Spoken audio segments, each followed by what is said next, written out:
Hello, my Teaserking family. How is everybody today? I am in a little bit of pain in my foot.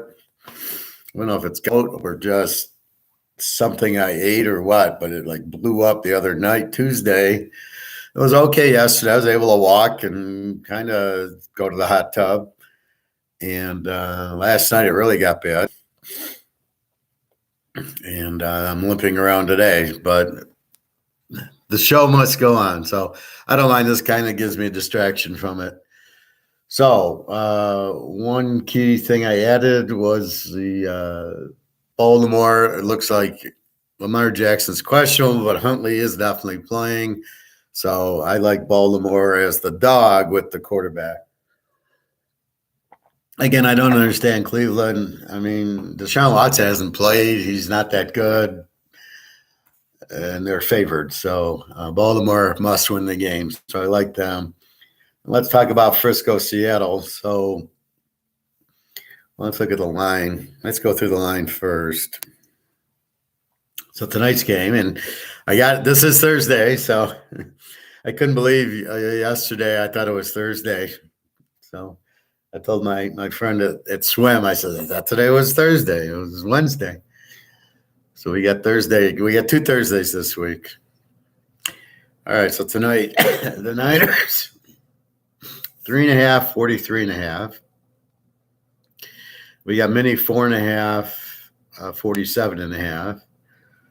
We got Cleveland 2.5, 38.5, up from 37.5. Buffalo 7, 43.5, down from 7.5.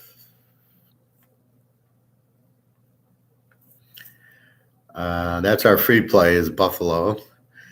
New Orleans 4.5, 43.5.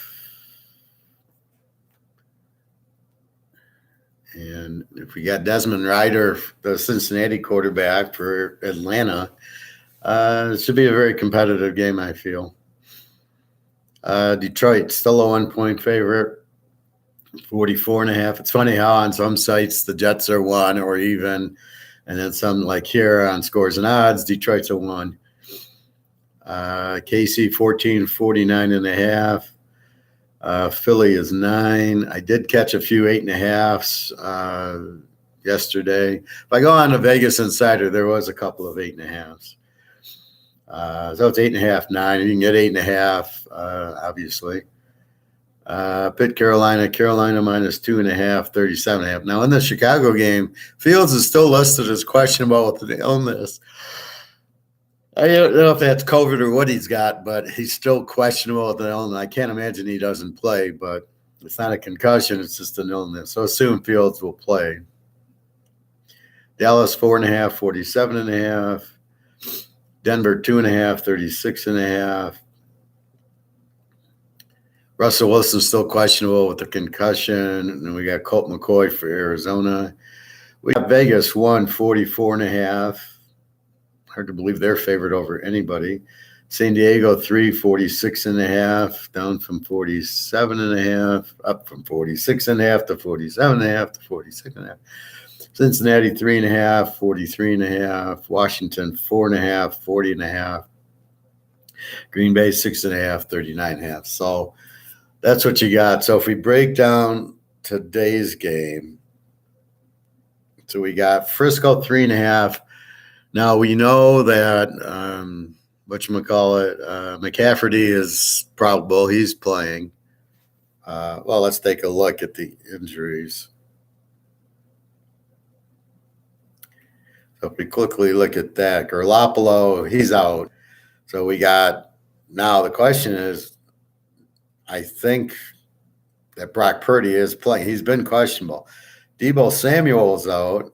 Trey Lance is out. Brock Purdy was limited in practice on Wednesday heading into Week 15 with a oblique and a rib. So he's hurt, but he's got the opportunity. He's going to play, but he is a little bit banged up. So keep that in mind. So here they finally get a good quarterback. He's hurt. If we look at Seattle's injuries, I know we get the running back from Michigan State. DJ Dallas, questionable. but Walker is probable. He's not even on the injured list here. So you get back Walker with Metcalf in that. So it makes me lean a little towards San Francisco. We look at the history, and this is key for matchups, but only maybe the last couple of years. So 2021 and this year. So in 20, Seattle wins by 10. Seattle wins by 3. Seattle wins 21. Seattle wins in 20, the second game in 21. So Seattle has won 1, 2, 3, 4 in a row. And then in this game, this year, they lost 27-7 to Frisco. So they had won 4 in a row. I'll keep in mind Russell Wilson's gone. And then here's Smith. Geno Smith. So they got 27-7. They didn't score, but in the past 4 years, they got 37, they got 26, they got 28, they got 30. It didn't bother them. So that is the key here. They win it at home by 7, and they win at home by 10, and then they lost the 19. So they're fine. The trend, Seattle's not really a big trend, and Frisco isn't either. So they're both pretty average this year. It's a huge game for first place to win their division, and they're still in the wild card, so it's a big game. Hey, Phil, I'm going through my bowl picks now for a tournament I enter each year. 7 of us put 25 up. I've won 4 of 9 years very well. We've done it. You know, that's a great win.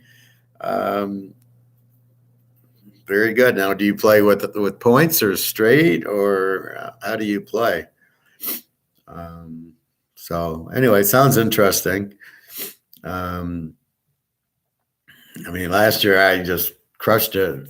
I was like 18-2 or 17-2 or something like that. So keep that in mind. You got to keep the guys who, not as much the transfer portal.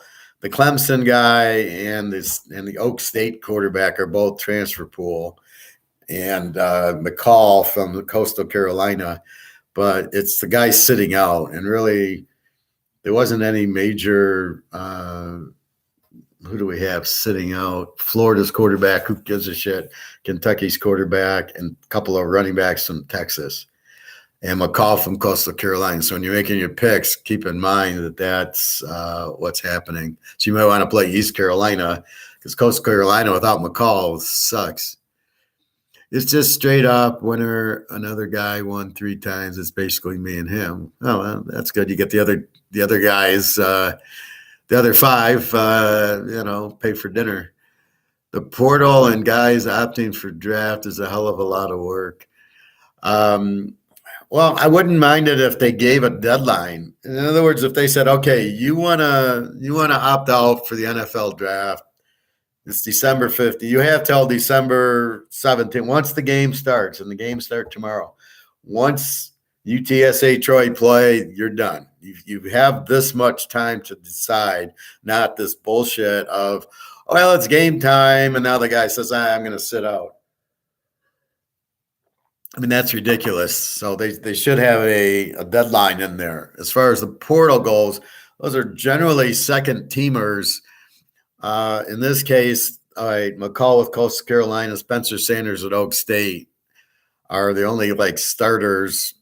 And it makes sense, the Coastal Carolina guy, because he wants to play at a bigger school. And Spencer Sanders, I don't know, that makes no sense that he's leaving Oak State. And then Buglia from Clemson, how he even started. But that makes the Clemson game much better. So if we take a quick look at Clemson, Tennessee, this is now a Clemson play, because not only they got rid of Buglia, so they go with their second guy, but the top 2, Hooker's gone for Tennessee, and the top 2 receivers are sitting out. Never understood the receivers sitting out. So with that said, Clemson is a very strong play right now. Just because of Tennessee sitting out. So obviously they don't care. And Clemson's backup quarterback was 20 times better than Tennessee. So we will keep that in mind to look for Clemson too. I have to guess on some of the bowls late in the month. It's ridiculous. Yeah, picked up Clemson, can't trust Tennessee. Well, not only that, but the two star receivers are also sitting out. So the backup, who's a guy from Michigan who's not that good, now lost two stud receivers and hooker. So Clemson lost Uglia Buglia, which is actually better for them because their quarterback sucks. So I'm eating a very late lunch because I couldn't go to sleep. My foot was just bothering me. It just blew up.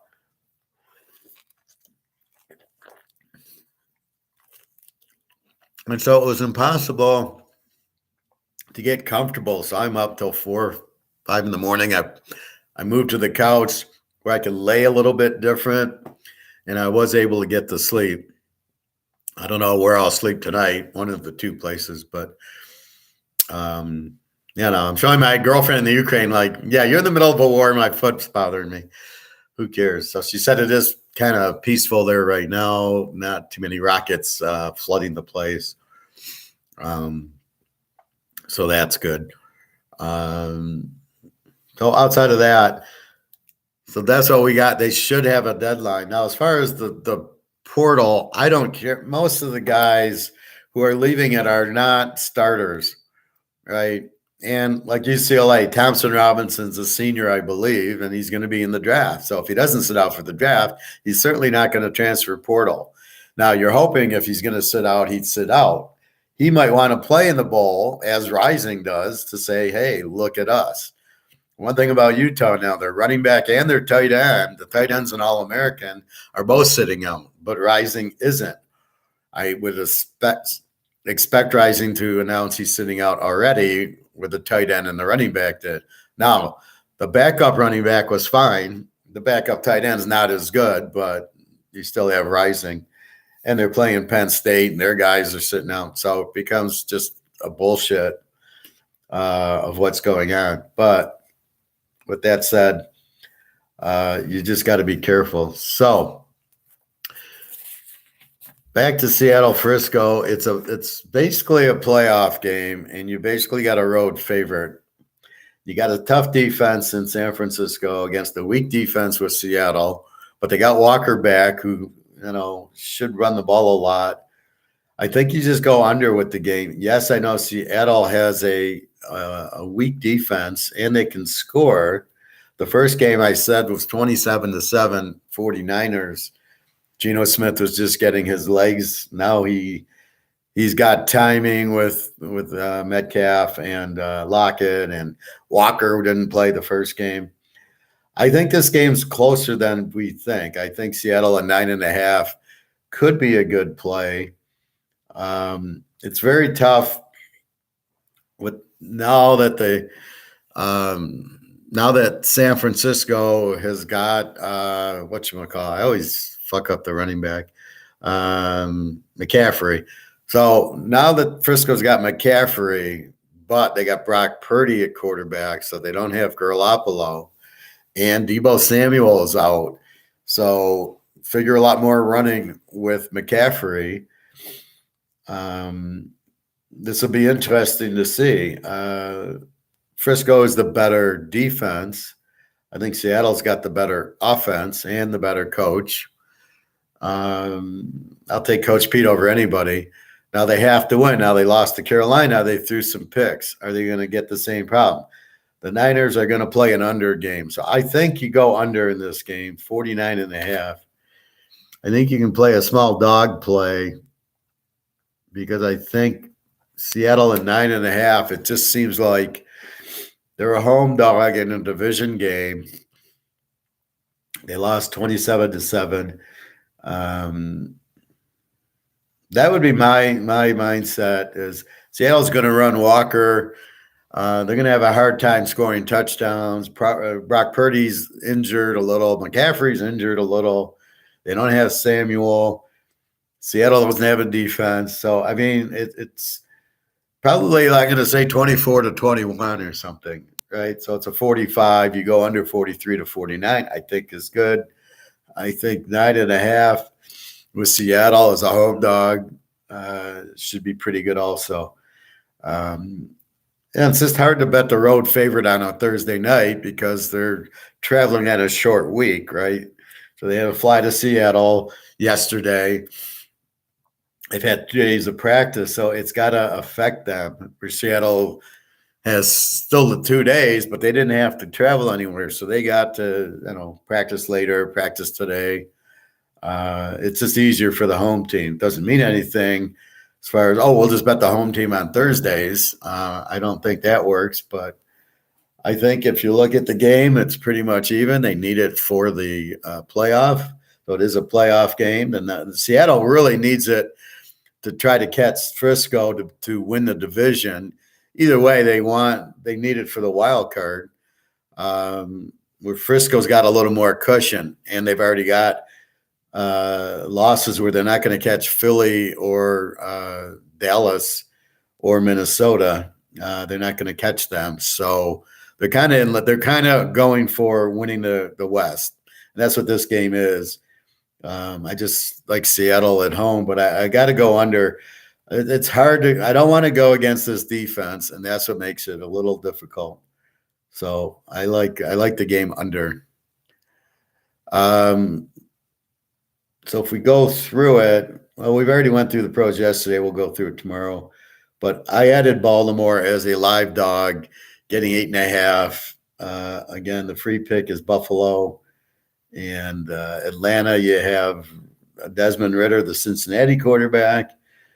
I like the Jets as a home dog. Detroit has to go out in the cold weather. They're not going to like that. I think you go over KC. I think you take Philly. I think you take Carolina over Pitt. I kind of like Pitt as the dog. I don't know because you got Trubisky, but I still kind of don't trust Carolina as a home favorite. Dallas, I think, is going to be good this week. You can go over with them because you're going to get your interceptions from Prescott, but he will score for you also. And Jacksonville seems to score, so I like this game over. New England's getting points from Oakland. Thank you. Tennessee. I know some people are afraid of Tennessee. They're a really good dog, and San Diego you bet against. So I like Tennessee in 9 here. The Bengals. I don't know what to do with the Washington Giant game. I think that's tease the dog also, as long as Barkley's playing. I like Ritter to maybe give the Falcons a 1-game spark, perhaps, and the Saints and Falcons always play close with the Saints winning. I like the dog, and this is generally an over game. Generally, Atlanta scores, has no defense, which is the case here. I got Atlanta as an E team. I got New Orleans with kind of a weak defense. So I think there'll be points. It's 43 to 37.5. So I think you can go over or Atlanta. And again, they need it. They're just trying to win the division. So the problem is, now here's the problem with teams that need the game, is are they any good and are they going to deliver? So that's what you have is Atlanta and New Orleans both suck. So even though they need the game, they both suck. Somebody will win because they have to. But basically, you got 2 lousy teams that you can't really bet on. Who are you going to bet on? So that's what you have. Anyway, so just wanted to talk about Baltimore. So let's go to the Bowls. Now, I gave you the Bowls through the 20th, 16th, 7th, Saturday, Sunday, Monday, which is through Tuesday. So let's go through these.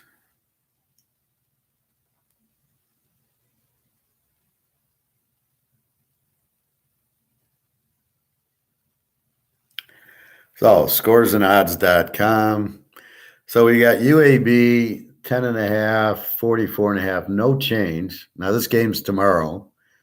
So keep that in mind if you're betting. You got games tomorrow, not Saturday. Troy 1.5, 55.5. That line hasn't moved either. See, I don't I don't see where UTSA, Frank Harris is not sitting down for the draft.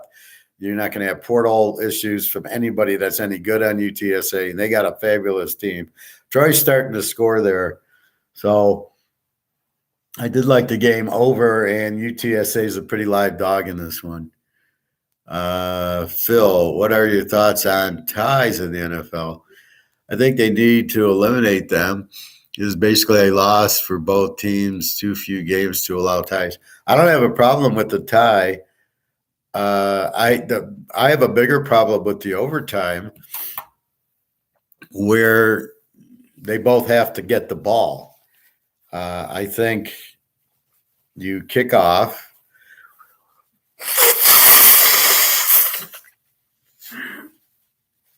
And it's really sudden death. You kick off. If you drive down and score, you win. I don't know why the other team now needs the ball. Kind of defeats the point of overtime. And then you've shrunk it from 15 minutes to 10 minutes because you don't want to get anybody hurt, which makes no sense because if I go on a 5-6 minute drive and I kick a field goal, you only got 2 or 3 minutes left to drive down and then kick your field goal to tie, or like these idiots go for it on, fourth down and try to get the win.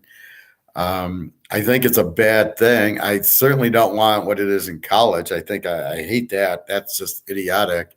Well, we'll give you the ball at the 25. What the fuck is that? So I don't mind ties. But I think if you know it's sudden death overtime, you probably coach differently. Now you've got these idiots like Jacksonville. They tie Baltimore and then go for 2 in the win to win 28-27. Well, if you have overtime, why would you do that? If you miss, you lose. Why would you do that? It's the stupidest thing. And your odds on getting the 2-point conversion are about 5% when it's needed. So honestly, I would prefer I'd prefer regular overtime, sudden death. First team that scores wins. You kick off. You can drive down and kick a field goal. You deserve to win. If you can't, you punt the ball, and then they go and they score. They win. That's how it should be. But I don't care about ties. Ties are not really the problem. I don't think you have to have a winner. Like college is so hypocritical. On one hand, we have to have a winner, but on the other hand, we're going to give you the ball to 25 and not even kick off. I mean, well, what are you doing? That's not football. So I would prefer sudden death. I don't think both teams need it. As long as you kick off, both teams don't need the ball. If Peyton Manning defense couldn't stop Tom Brady, you lose. That's football. That's stop him. I mean, that's like Jimmy Johnson when he played Notre Dame and he beat him by 100 points. And he said, all we do is run the ball. You got to stop us. I mean, what do you want me to do? Take a knee? Says, we're playing football. Stop us. I mean, if you can't, then we're going to keep scoring. As simple as that. Like, why are you bitching at Jimmy Johnson for putting up 56 points when your defense, all we were doing is running, your defense couldn't even defend it? Then that's not our fault. So I think that ties should be there, but I think it should be sudden death because I think you still get ties. The way it is, I'll drive down, kick a field goal. You drive down. Okay, it's 4th and 8. There's 2 minutes left. You kick a field goal. And we ended up tied anyway. Well, what the fuck is that? So I don't agree with the 10-minute. I think it's sudden death. First team. That way because otherwise you sit there and go, well, it doesn't matter if we hold them to a field goal. We can drive down and tie it with the field goal. Well, that defeats that whole premise. This way you drive down, the defense has to say, hey, we can't let them drive down or they're going to win the game. And that puts more emphasis on that, which is what it should be. Or maybe the kicker kicks the ball out of the end zone or something. Or maybe the guy runs the kickback because they need field position. So that's my thoughts on it. But I hate, like baseball, the guy, it's the 10th inning, gets second without having a hit to get on. He starts at second base. What kind of shit is that? See, I don't like when you go outside the rules, like soccer and hockey, where they just have the penalty kicks. That's not the rules.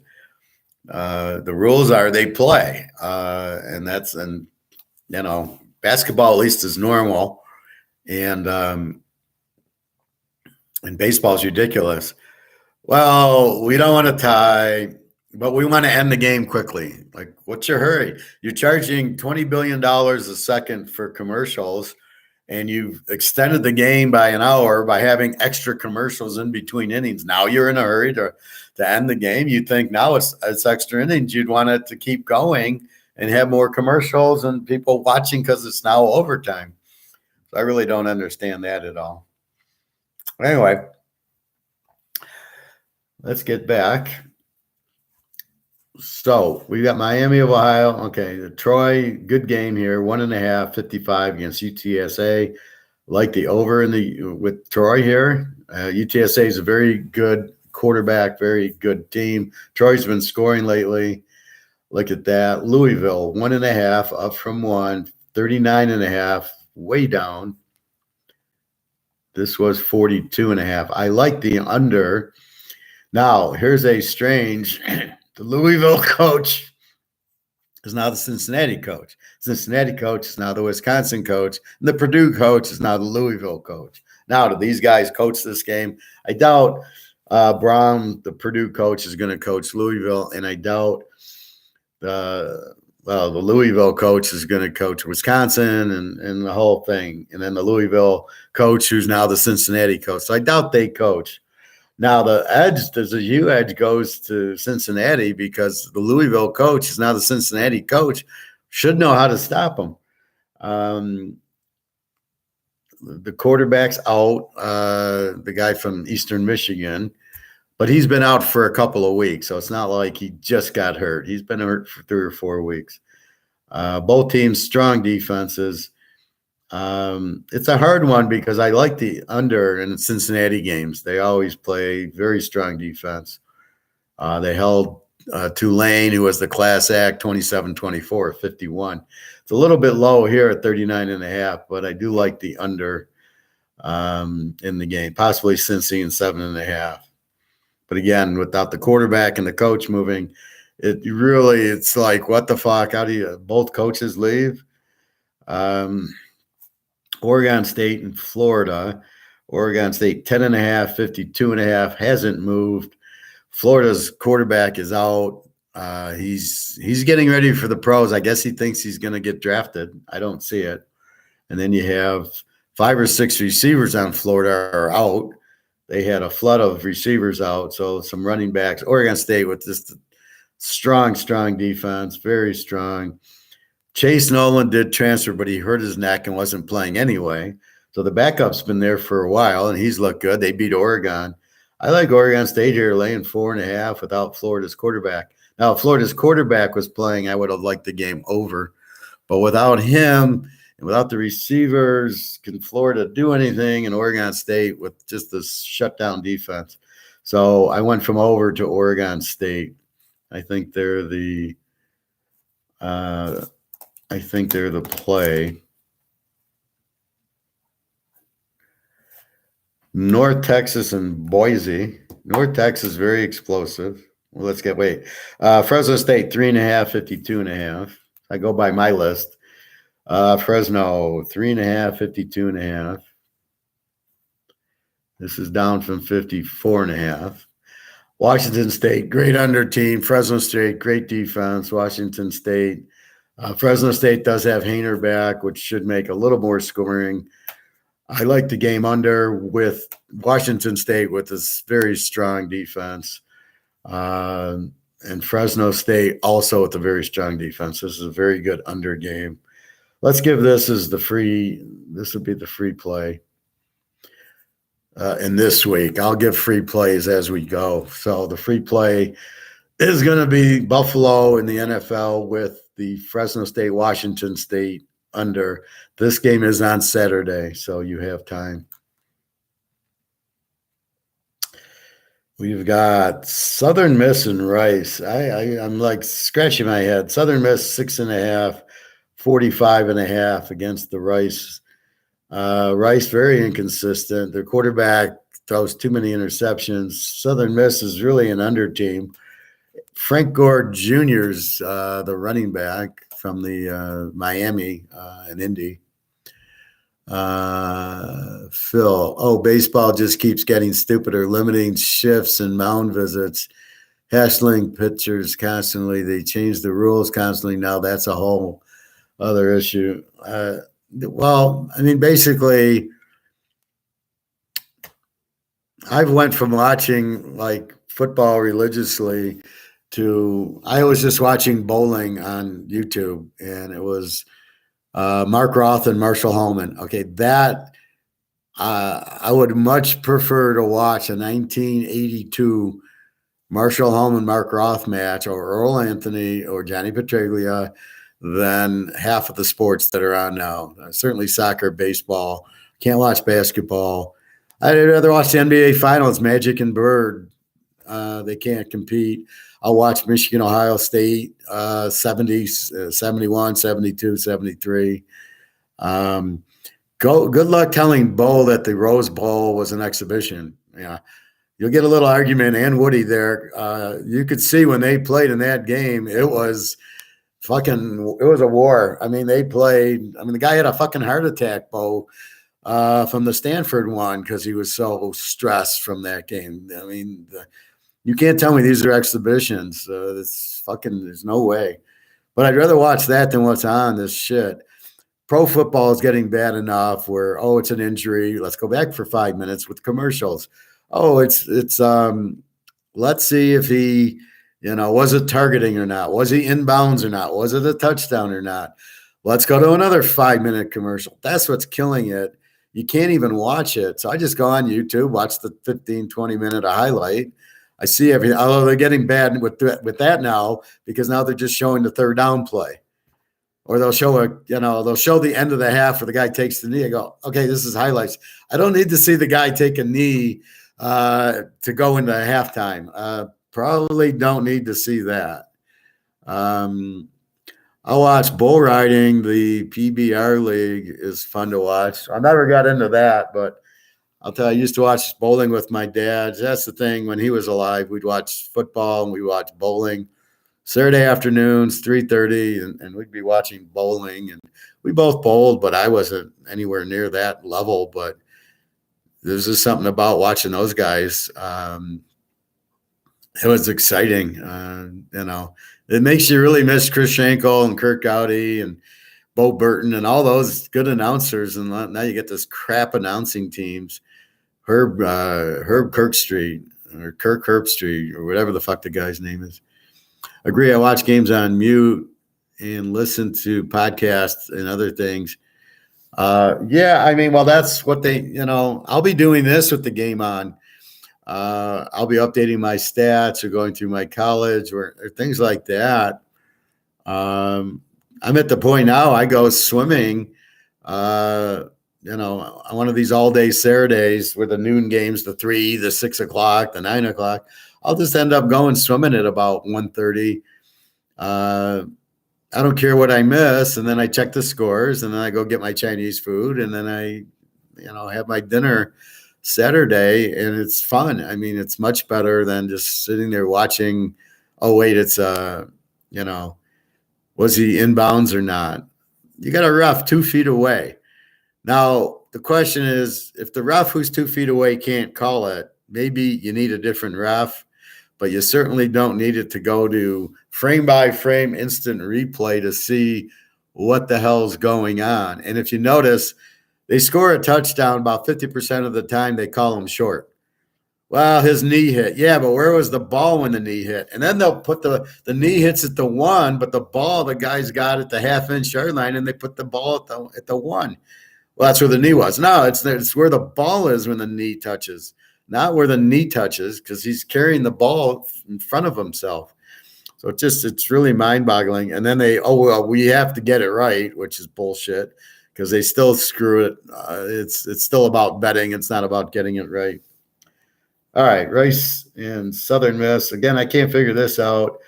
Rice, if we look at the weaker team as Rice, they have the weak defense. Southern Miss is better. But these guys are in the same Conference USA. I don't understand why they're playing each other. So I just pass on that one. BYU, SMU, Lane, 3.5, 64.5. It was 75. Now, here's what I don't understand. It opens at 75. It goes to 64 and a half and stops. So there's no other activity that lowered it from 75 to 64 that made it go to 63 or 62 or back to 65. BYU's quarterback. Well, SMU's healthy. Let me see. I believe so. They're very explosive, as we know. BYU injury. Hall, the quarterback, is undetermined. Okay, he's not going to play.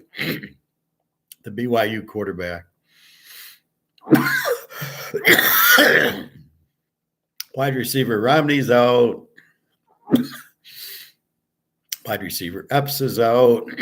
Finnegan, who I guess is the backup quarterback, is questionable with an ankle. So you got a lot of injuries on BYU. SMU, wide receivers out, running backs out, tight end out, and Preston Stone. I don't know who this guy is. Preston, I know Mordecai's their stud. So BYU's got a lot of injuries. SMU, we know, is explosive. BYU without their quarterback won't be as, but should still put up points. So I would assume this line dropped from 75 to 64 because the BYU quarterback's not playing, which is what my friend said. So therefore, I would believe SMU plus the 2.5 is a good bet here, as they're going to play, and BYU without their quarterback and missing a few key players probably won't. I think the game's in Vegas. No, it's in New Mexico, actually. I love when they give you like Rice Southern Miss is at the Lunding Tree Bowl. Where the fuck is the Lunding Tree Bowl? Who knows? Boise, North Texas. Here we go. So Boise is 10.5, 59.5.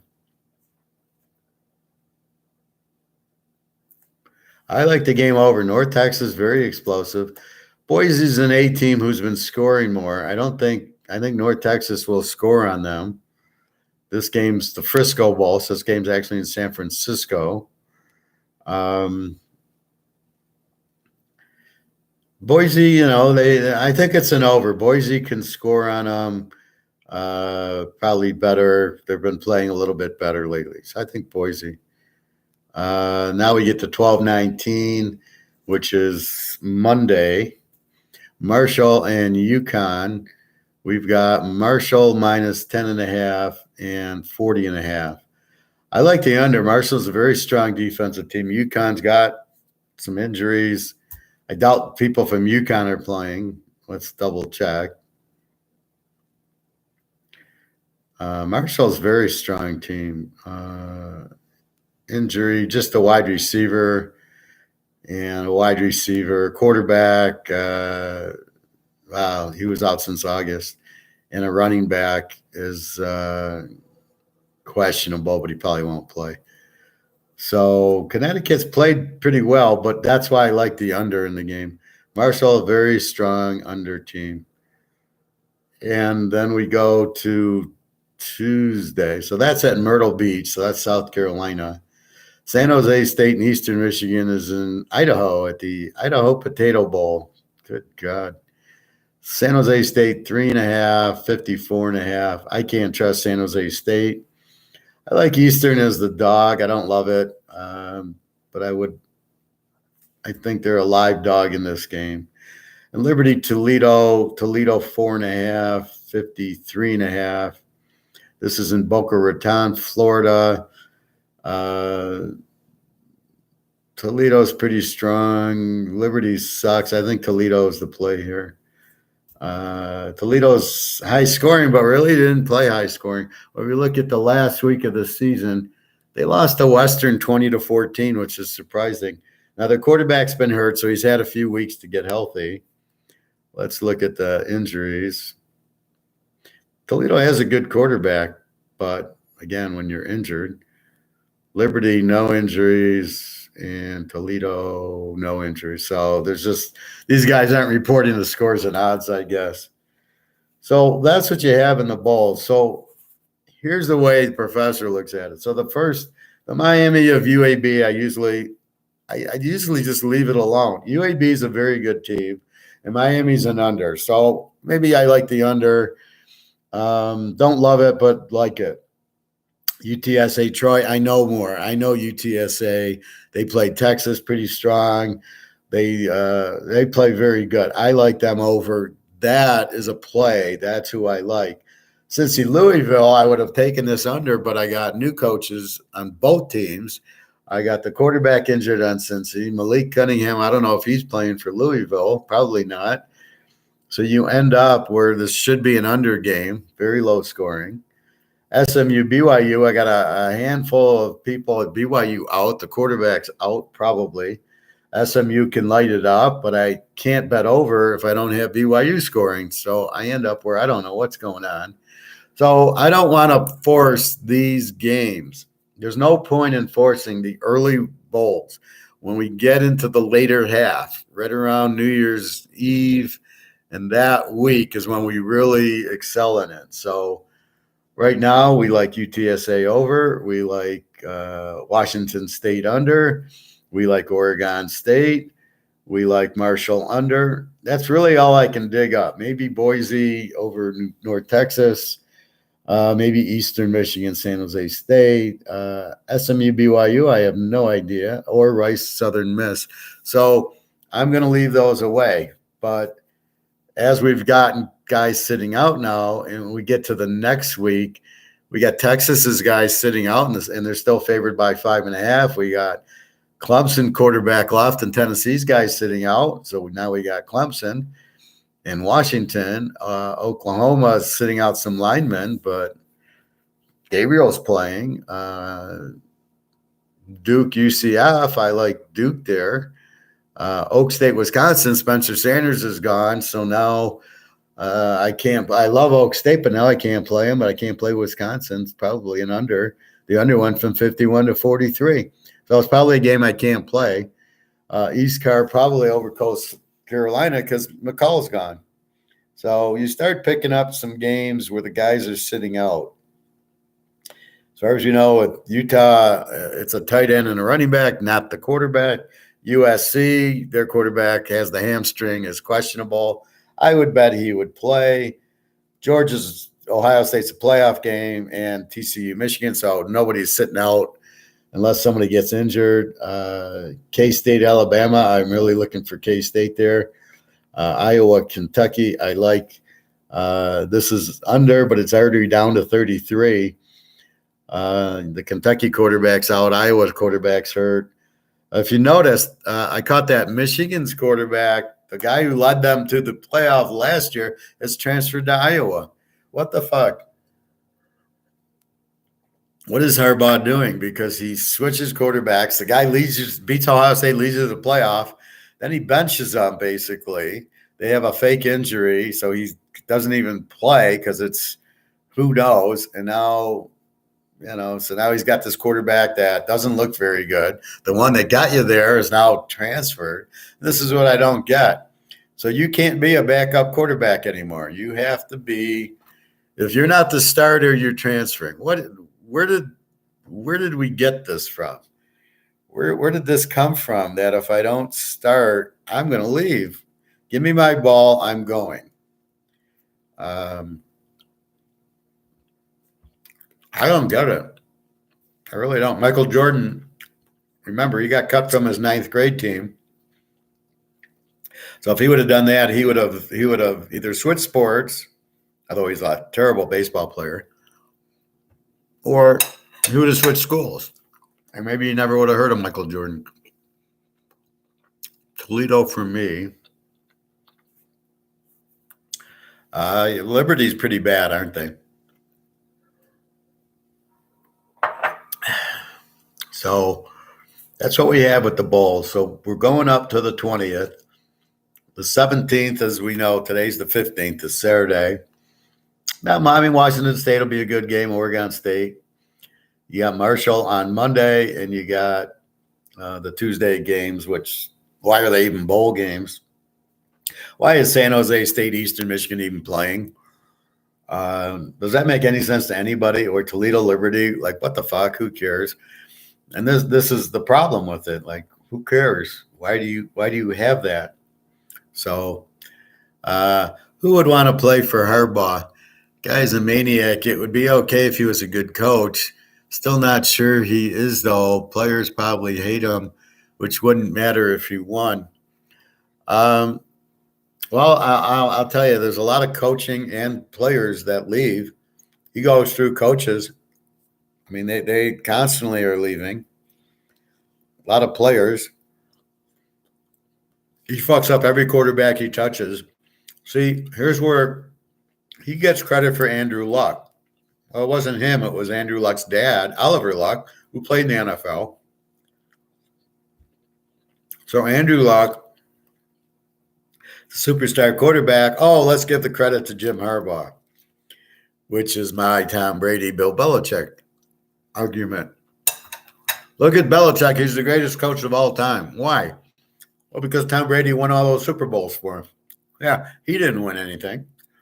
And in fact, when Brady leaves, Brady wins the Super Bowl with Tampa. With Brady gone, New England can't even make the playoffs. Or if they do, it's one and done. And they can't compete with Buffalo, with Kansas City. Cincinnati's now passed them by.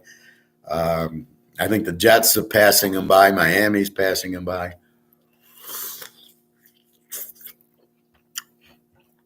So I'm not really sure why Belichick's the greatest coach that ever lived when he's not. And that's your argument with Harbaugh. Here's Harbaugh, who, what has he done? I mean, it took him 10 years to beat Ohio State. Now he happens to beat him because he's going back to bowl football, which is run it down their throat. That's how Michigan used to beat Ohio State. Tim Biakapatuka, like the guy sucked, ran for 320 yards in a game against Ohio State. They couldn't handle the trap play. So Ohio State plays pass. And if you have power running, that's how you beat them. What does Georgia have? Power fucking running. Enough said. Phil, he's been riding a few good years with luck at Stanford. Well, and the Niners. Super Bowl loss with Kaepernick. How did he win with Kaepernick?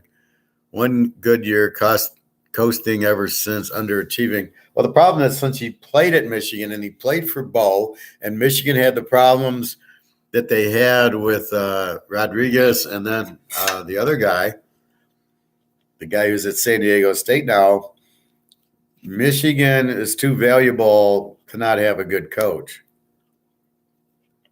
So the Harbaugh brand keeps him there. Yeah, he took him to a Super Bowl. Yeah, Stanford beat USC as a 40-point dog. So you give him credit for that. He actually beat Coach Pete as a 40-point dog. When USC had all those talented players, that's the Harbaugh we know, but he doesn't bring it to the table. How did he do that? But then he never beats Ohio State, and he never wins a playoff game. He never wins a bowl game. His players sit out. That tells you how much the players dislike him.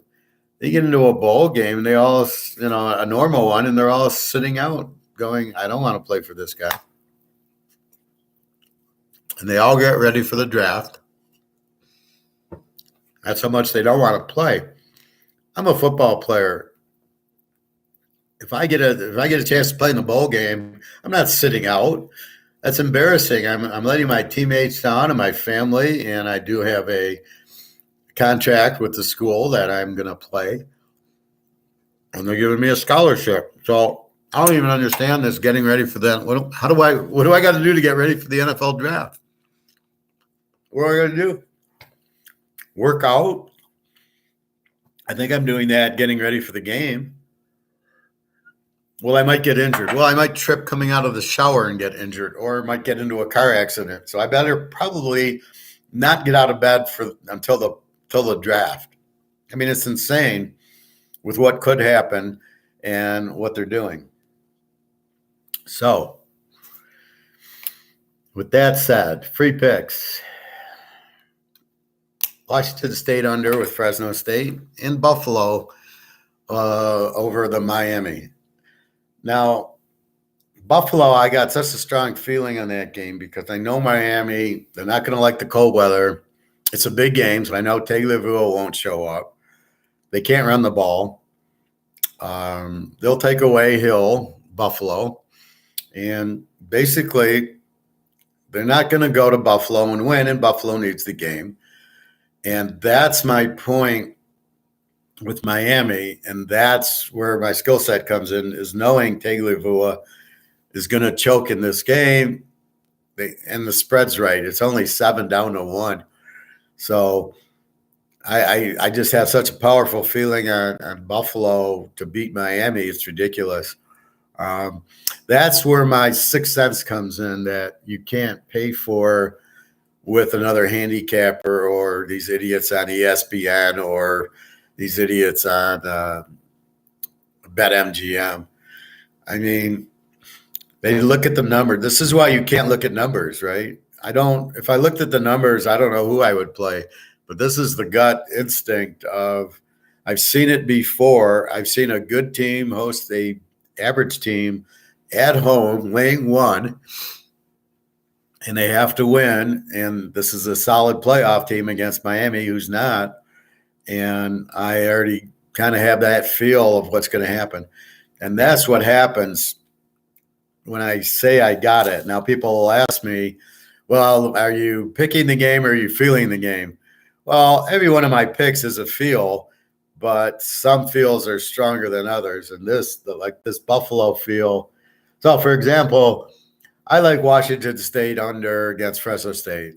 That's a good feel because the way Washington State plays defense. However, I have really a very little feel on SMU BYU. There's too much information I don't know. So that's why I can feel to probably play SMU or over, but I'm not going to – it's not the same. But the feeling with Buffalo versus the feeling with so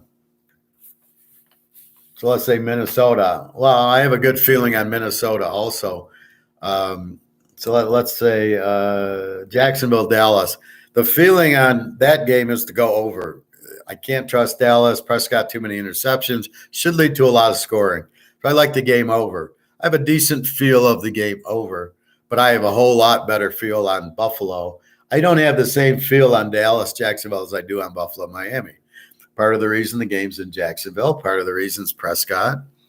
And so, therefore, I don't know that Dallas is going to beat Jacksonville like I know Buffalo is going to beat Miami.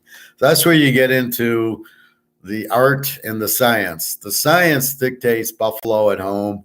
The art dictates, that feel that, they're gonna win with it. That's what the art is, and that's what I don't know how to teach it. You can't really teach it. You can kind of explain it, like you just know you've seen it before. I mean, I've seen it with the Steelers and with Jimmy Johnson and with all these teams, Montana. You've seen it. You just know they're going to win. Sort of like the last Steelers Super Bowl in '79 was a joke. They're playing the Rams. You knew they were going to win, but the spread was high. And that's where the teaser comes in. But that's where it's a little more doubt, is the spread was high. But LA, Vince Ferragamo sucked. I mean, Nebraska quarterback, really? So, I mean, that's what you have. And that's really what you're trying to get to, is the feel. When you can feel the game, you're home. And that's what I'm trying to get you to. So this is class, but you're picking the game. So first you pick the score, and then you look at the injuries, and then you look at the trends. Then do you feel it? That's the last piece of the puzzle, but it's not a teachable piece. It's I got a feeling they're going to. Well, it's like when I play poker, I don't know what happened to me, but something happened to me, and I could call the cards.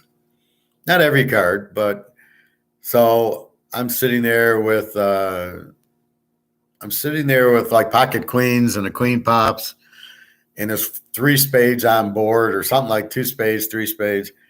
And I go, this would be great. If the 9 of spades hits, I'll get a full house, queens over nines. The other guy will hit the flush. It's a perfect card.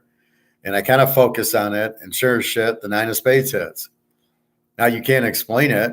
It was a feel, but I won a lot of money because my full house beat his flush. And that's what you're trying to do in football here or in stocks or whatever, is that feel. And I've done it over 200 times at poker. That literally scares me. I'll go, well, give me the 8 of diamonds, and I close my eyes. I picture the 8 of diamonds. So I look down, the 8 of diamonds hits. It gives me a flush or it gives me a straight. Once in a while, I'll need a straight, not the flush, and I'll get anything but the heart, and it comes 8 of diamonds, and there you go. I hit the straight, but you didn't hit the flush, type of thing. So I mean, it's a lot of that feel, and I do have the psychic feel a lot, which is kind of cool from a gambling standpoint. I think it's just because I've done it so much, I can kind of feel that energy and feel the cards and stuff. Sean, hey Sean, haven't commented in a while. Hope you and everyone are well. I can comment anytime you want, Sean.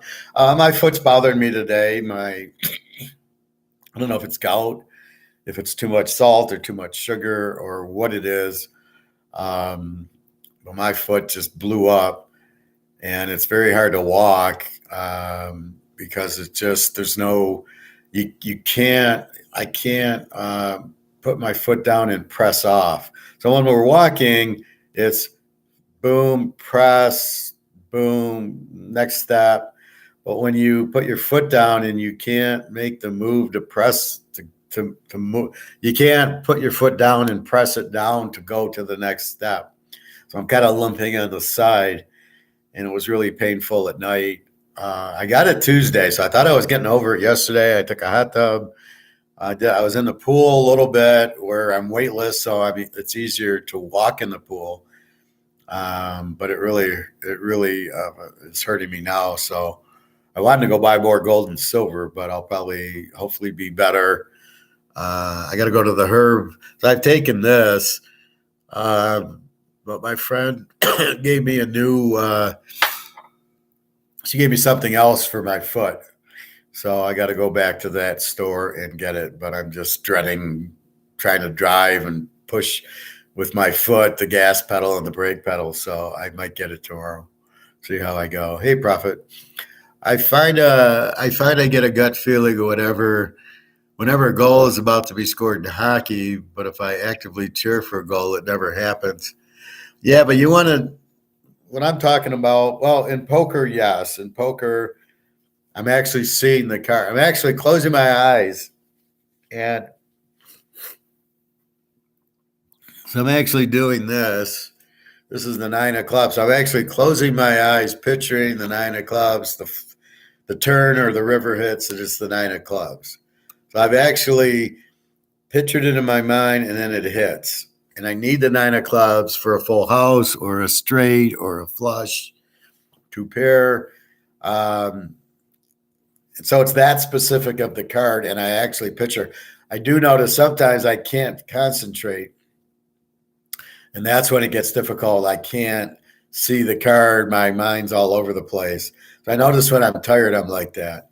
But when I'm pretty well rested, I'm pretty good at, being able to focus and concentrate to pick the card, which is going to give me the win.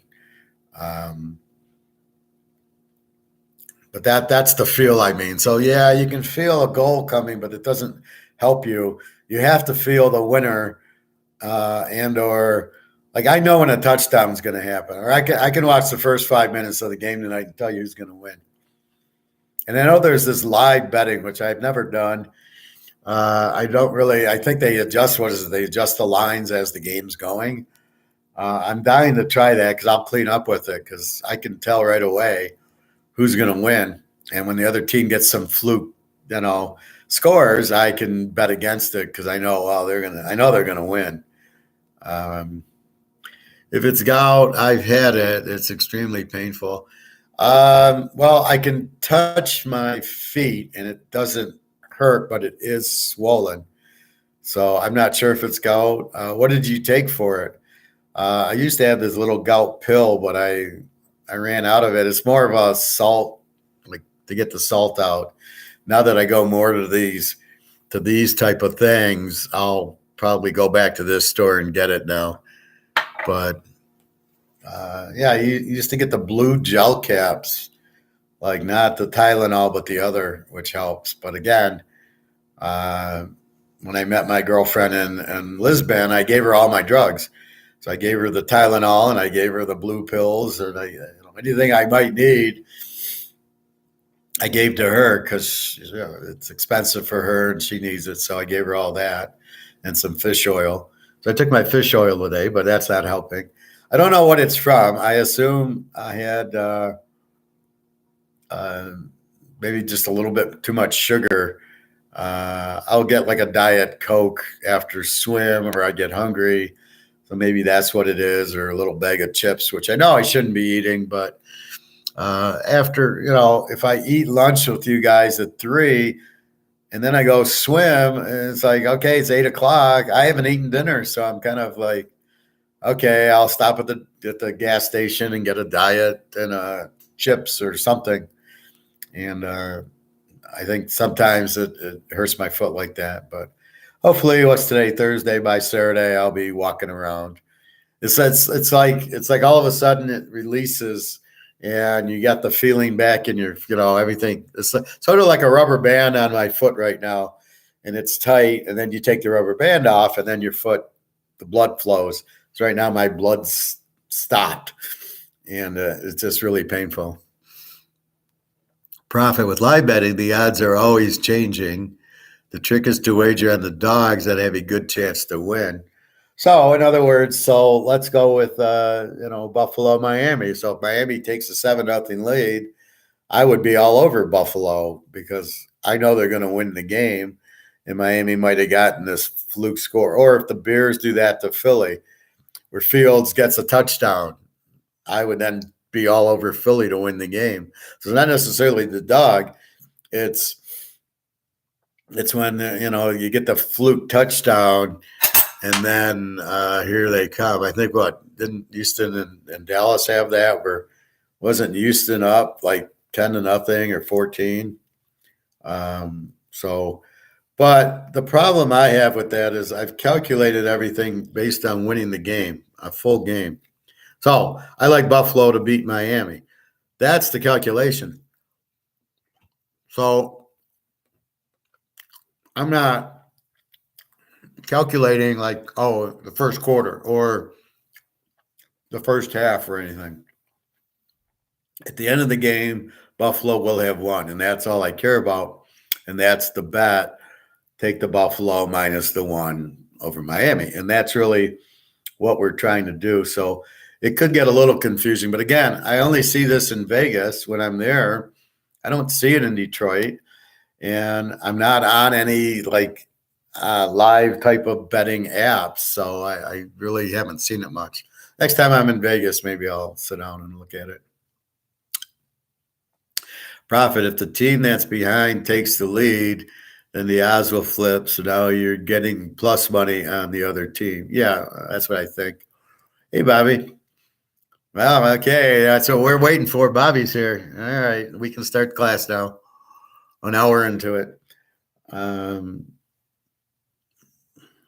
So, yeah, I'd have to get used to this live betting, but I get the concept. What it is really is they're trying to get more bets. All this bullshit is about betting on how many yards will Ezekiel Elliott get. Who gives a fuck? We care who wins or totals. But they're trying to get the more bets you make, the more you're going to lose 100%.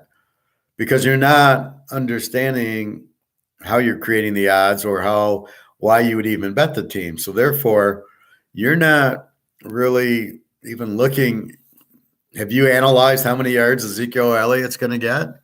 No. I mean, how could you? Who analyzes that? So they want you to bet on all these props or who's going to win MVP, who's going to win, how many first downs, who's going to get the first touchdown. All that is bullshit. The odds aren't right. Stay away from that. But what is everybody all you hear? Bet NGM. Oh, there's this good prop about who's going to win the MVP or how many yards, like tonight, how many yards will McCaffrey get, or how many yards will Walker get, or how many catches will Metcalf make? Who gives a fuck? These are just distractions to get you away, to get you to bet more, to lose more. That's all it is. And it really pisses me off. It's hard enough to I can't pick Frisco Seattle tonight, right? Maybe Seattle's a good dog, or I like the game under. Maybe. And that's not, I don't have that great feel on the game. It's okay. But when you add who's going to get the first touchdown, how many yards is Metcalf going to get? How many yards is McCaffrey going to get? How many does Brock Purdy get a touchdown? You're out of your fucking mind. You have no way of knowing this stuff. There's no way the odds are accurate. So you're betting into it's all Ocean's 13, right? Where it's community dominoes, and enough said, and the guys sitting there saying, well, they got 10-1, but they're laying 20-1.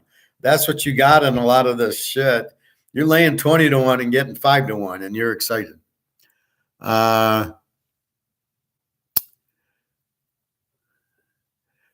This damn YouTube's still not giving me notifications. I checked earlier. Well, my foot's really puffed up today, so it's very hard for me to move. And I came on, an hour ago. So I came on at about 2:00, 1:45.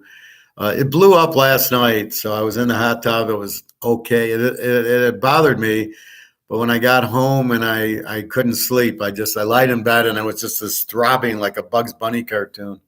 So it's hard for me to walk. So I just wanted to kind of try this, and fortunately I'm able. It's a little puffy now, but not too bad. I mean, I'm able. I want to do this to keep my mind off of it, and then I'll be back to Money Heist. Profit. So it's possible to get plus odds on both teams and guarantee yourself a profit. I would imagine so. If you bet the dog and then the dog took the lead, then you could get the favorite. I don't know. You'd have to check that out, but sure. Probably like the Dallas game. You can bet Dallas. Well, you'd have to, I guess, bet Jacksonville. But again, I don't know if the money. See, now you're dealing with money lines, but let's say New England, Oakland, you should probably be able to get both ways in that one. Todd, I'm here too, not betting tonight's game. I like the under Frisco Seattle. Yeah, that's probably the only way I'd play it. But just go with the if you don't like Tennessee, then go Cincinnati or go Baltimore. I think I like Baltimore getting 8.5, 9. From Cleveland, it's a playoff game, or Cincinnati, one of those two. But you got the rest of them. Bobby, props are a ripoff, especially because so many teams play down to competition. Well, and what are your odds? You really think you're getting the right odds if you bet this guy to get the first touchdown in the game? You know what the odds on getting the first touchdown in the game probably got to be 1,000-1, and you get what, 10-1 because it's DK Metcalf? Like, well, what if they don't? What if it's the other team that gets it? What if McCaffrey gets it? What if he doesn't? What if they hit the tight end? I mean, but where are your odds? You're not getting good odds. Bobby, for instance, Cowboys were -17 and should have lost, but yet they murdered Minnesota the week prior, and Dak stuck up the joint against Houston. Well, Dak usually stinks the joint up against everybody. He'll stink the joint up against Jacksonville this week. Well, the fact they beat Minnesota, it's a matchup thing. Again, Houston's not Minnesota, so are they going to play the same? And are they mentally into the game the same as they would be against Minnesota? That's what I preach is you don't, it's a different matchup. It's a different poker game. You don't know how they're going to act. They're certainly not going to be as emotional against Houston as they were against Minnesota. So you keep that in mind, but it's not, they're not going to play the same every week. That's why I look for like Buffalo, Miami. Buffalo is going to get jacked up. This is for first place. And they lost to Miami, and Miami hates the cold. So you got several factors on Buffalo on Sunday to take. So you're not going to get the same performance you got on Buffalo as you did against the Jets last week with Buffalo. Probably similar, but it's a whole different animal. That's why you play. This is a poker game. You play each hand independently. Phil, I have won the Super Bowl coin toss prop 15 years in a row. That is like free money for me. I'm just kidding, of course. I don't touch that type of shit. Yeah. And like, I bet you the odds on that aren't even 50-50, right? I mean, they're probably 40-60, or, you probably get 40, probably 40-40 with the juice on the Super Bowl thing. We'll just look at roulette, right? You got 36 numbers plus 0, double 0. You got 38. It's even money, red, green, even odd, yet it isn't, because it's not against 36. You're up against 38. So if you have 18 against, and the 38 is not 50-50. That's a prime example of where they're fucking with you. Blackjack's the same way. Craps, for sure, their odds are not right. The field. How the fuck is the field good odds? When I see people betting the field, they're like, dude, it doesn't have no field 9, I think, or no field 5. It's been a while since I fielded, but the 2 and 12 pay 2-1. Real odds about 20-1 to hit 2 or 12. And if you hit, I think if it's 5, 6, 7, or 8, you're fucked. And guess what comes up most is 7. So you play the field, you got to be out of your fucking mind. It's a terrible bet. It's a one-off. Maybe if you see high number, 10, 11, 12 hitting, maybe you play a small bet on it, but it's a terrible bet. The best way is to play the odds on the numbers.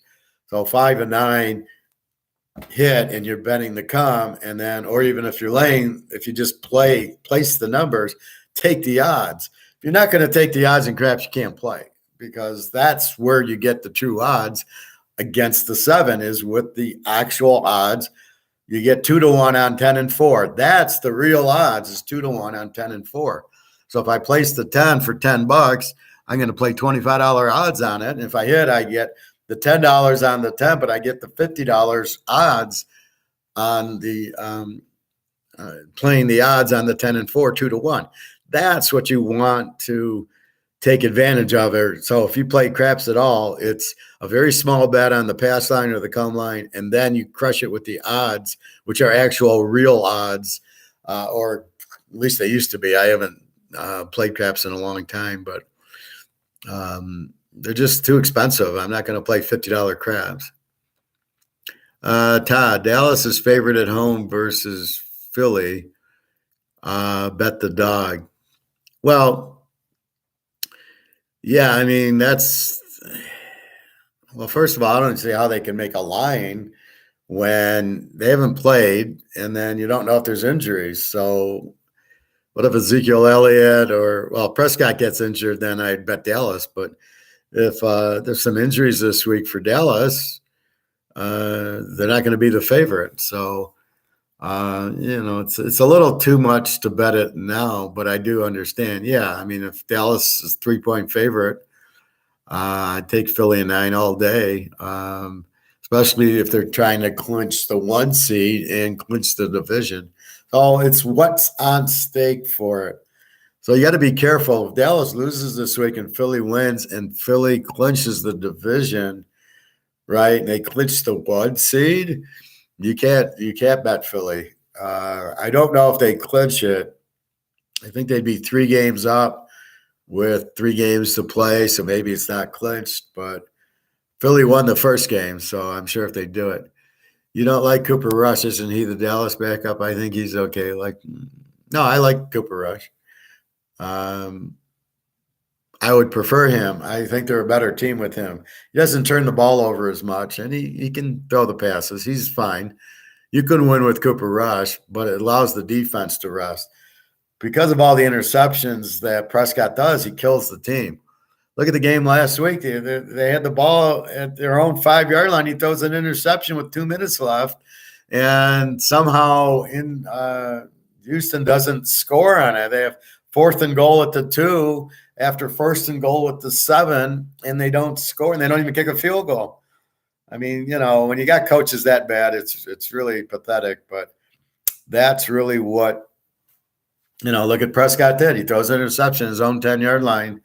And then he drives them down and they win at the end. But this guy sucks. So I'm expecting him to throw a couple, 2-3 interceptions against Jacksonville. But that's why I can't trust Dallas. You can trust the over, but you can't trust Dallas against Jacksonville, nor can you trust Jacksonville. So that's why I like betting the over-unders. I can't trust either team. So therefore, I'm going over under. Like Washington State, Fresno State, I like the game under. Washington State, good defense. Quarterback's kind of weak. Fresno State, we love Hader, and they have a good defense. So I see Fresno State winning, but it won't be high scoring. So I like the game under. So it's just the feel of what do you feel better of, but. Like New England, Oakland, I have to just take the dog, and you want to make Oakland the favorite? Really? You want to make Oakland a 1-point favorite over New England? Okay. Thank you. New England won last week. Who did they beat? Oh, they won at Arizona. So they're also in this. I told you Miami would have a hard time playing San Francisco and San Diego, staying on the West Coast. Well, that's what New England's doing. So be careful with that. So they played at Arizona Monday night, and now they're playing at Oakland. So it's going to be you just get tired with that. So be careful of your of New England. Cincinnati, I think they're going to beat Tampa. Tampa, it's just the coaching. It's not Brady. For everybody that thinks it's Brady, he's old. It's not Brady. He's not the problem. They're dropping the balls, and their coaching is such stupid plays and a lot of defensive injuries. So it's not Brady. It's not Rodgers either. You switch Mahomes and Brady, and Kansas City would be undefeated.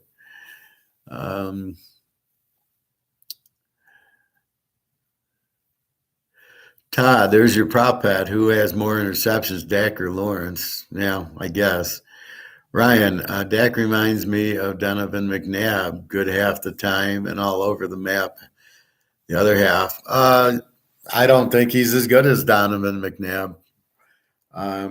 He's just not good. I don't get why he's the starter when you got Cooper Rush. And see, this is another instance like Jacksonville with Trevor Lawrence. You're sticking with them when here comes the draft.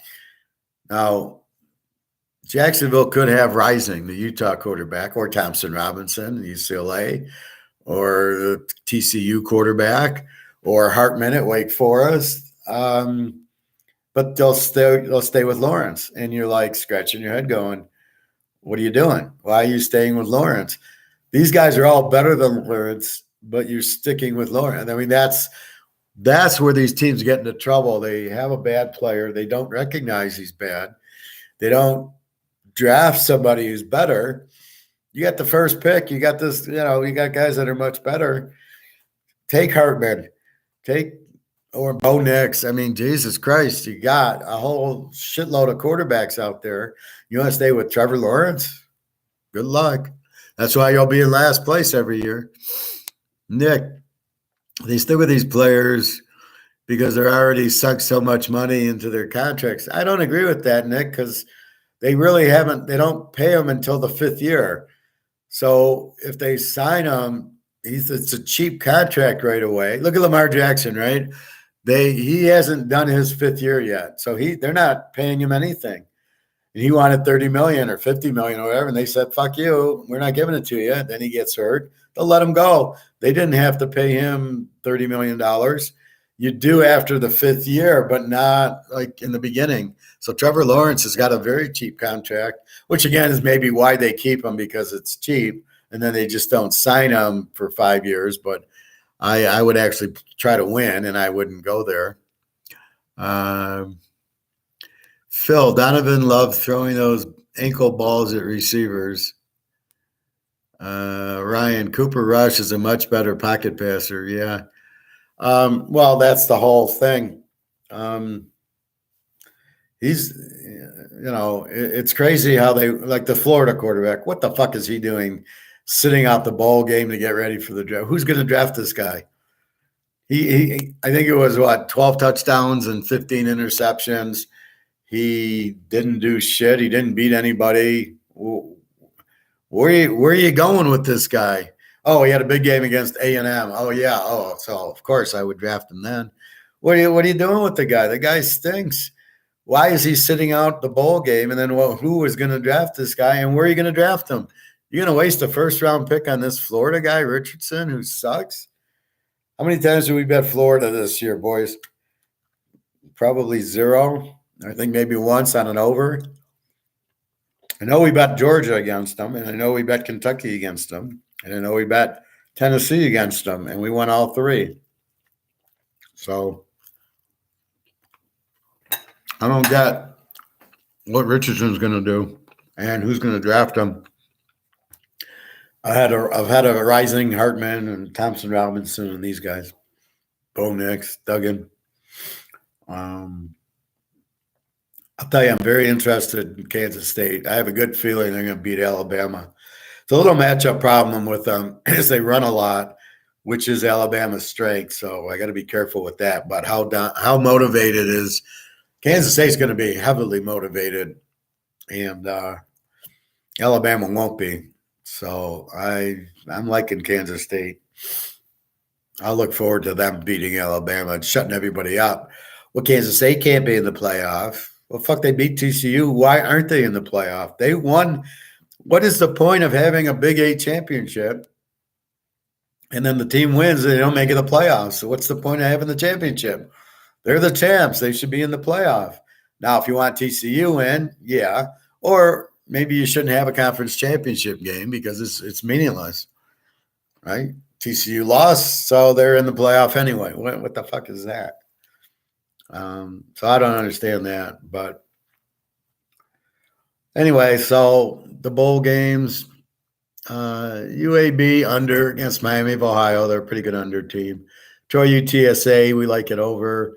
Cincinnati, Louisville, we like it under. And both coaches are gone. It's the strangest game I've ever seen. SMU, BYU, a lot of injuries to BYU.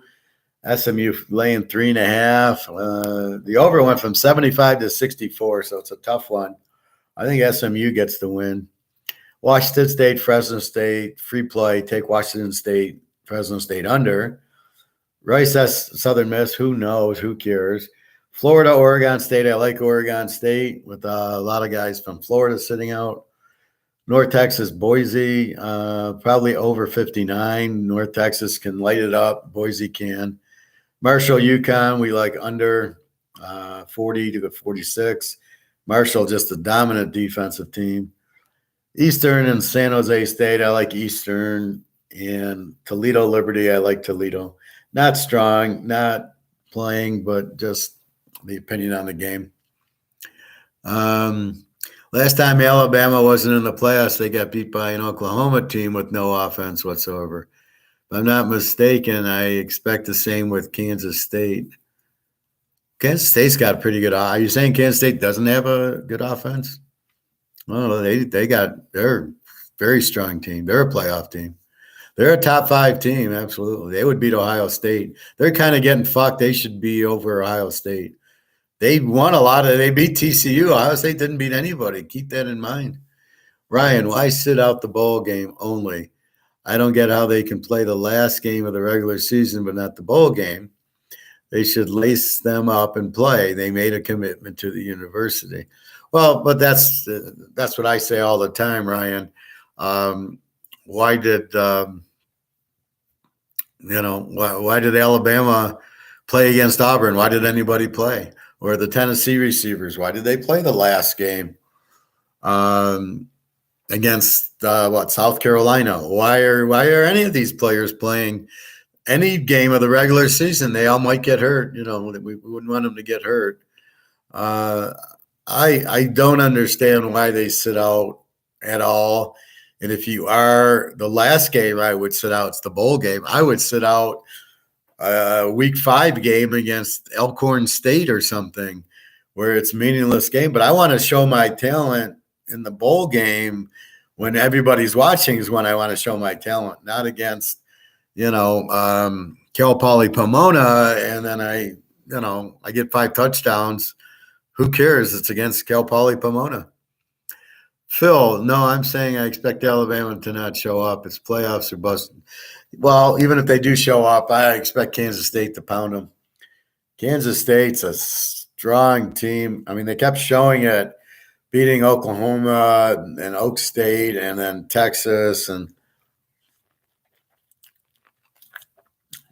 they had TCU in the first game, 28-10, and then TCU won 38-28. But again, the guy we like on Kansas State's the quarterback, Howard, not Martinez, the guy from Nebraska. We don't like him.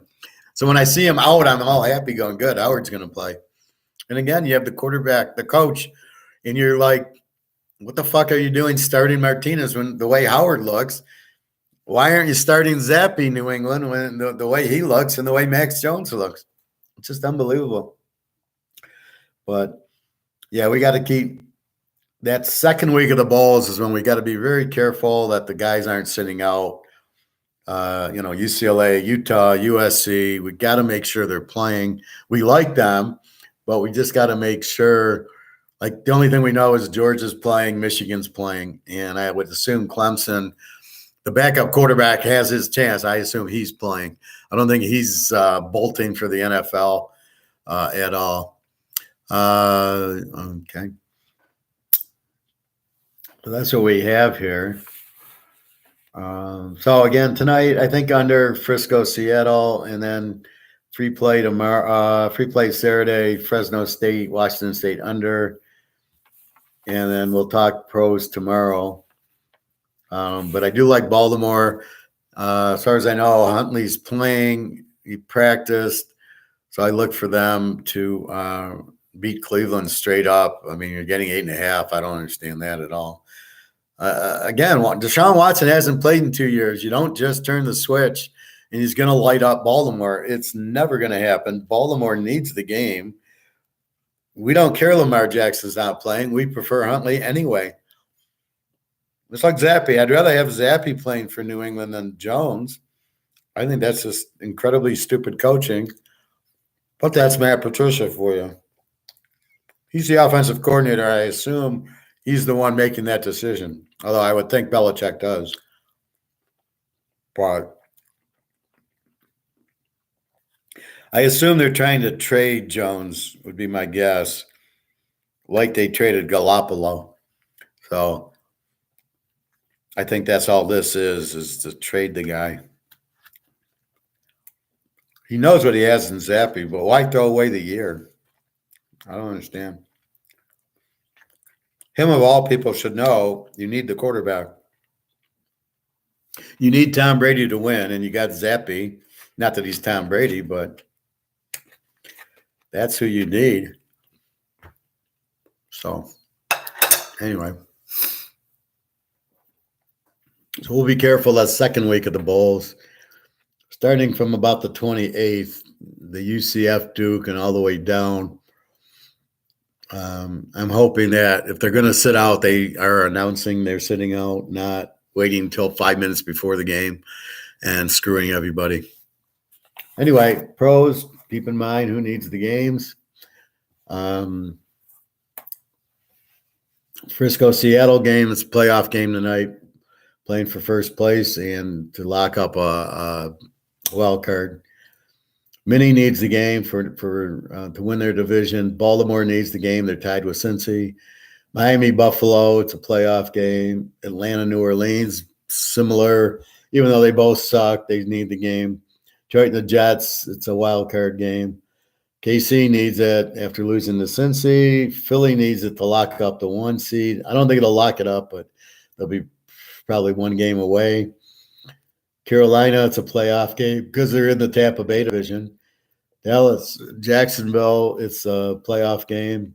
New England needs it for the wild card. Tennessee, San Diego, Tennessee needs to win their division. San Diego needs it for a wild card, but it's a playoff game. Cincinnati, Tampa, playoff game. Giants and Washington, playoff game. And I don't think Green Bay can get there, but it should be an interesting game. I'm eyeballing. I kind of like Green Bay. And then I look at 39.5, and I'm kind of going, I think this is going to go over with Rodgers. This should easily be a 20-point game, a 40-point game. Bobby, does your coin guy close at 5 Eastern too? Mine closes too early, so I have to wait till Saturday. Yeah, he closes at 5. You can call him Bell. Closes at 5 Tuesday, Wednesday, Thursday, Friday. Saturday, he's 10 to 3. When I'm working, I tend to go Saturday after the show. I run to the bank, and then I run there. So, yeah, he's open till 5. Again, I can't walk, so I'll probably go tomorrow. And apparently he's getting gold in because people are panicking. So a lot of people are starting to understand that the dollar and the BRICS countries and all this shit happening. And they're starting, like my barbecue guy, the guy who owns the restaurant, he freaked out the other day. I go there, he goes, "You better be wrong or we're all going to be fucked." And I go, "That's what I've been telling you. That's why you buy the gold and silver." And he doesn't have enough gold and silver. So now he's starting to realize that. And he's like, "Oh, shit." Phil, what do you think of copper bullion coins? Copper, yeah, waste of time. Gold and silver, I wonder if it's worth having at least some copper. Why? Do you think they close early for safety to not get let off for their assets? I don't. It depends, Bobby, what part of the city they're in and why. But a normal business, they're insured, I'm sure. So I think 5 o'clock was the normal. If that's the normal time that people close in the city, then I don't know. But you think they're insured, so it shouldn't be. So let's go back to Phil. Copper bullion coins. It goes up in value. That's why I'm asking. Well, okay, copper's not money. Gold and silver is actual real money since the Romans. You can use it and it's actual real money. People will pay you for it. Copper, I'm not sure, and I don't know what the value of copper is. I would tell you to buy silver. Copper's got to be very cheap, but it's not the gold, it's not the copper standard, and it's not silver is copper. So stick to gold and silver. I wouldn't get into copper thinking it's going to protect you. That's what silver is for, right? $28 an ounce silver, and it's going to be worth $2,000-3,000. That's your protection. Why mess around with copper? So no, I wouldn't get into copper at all.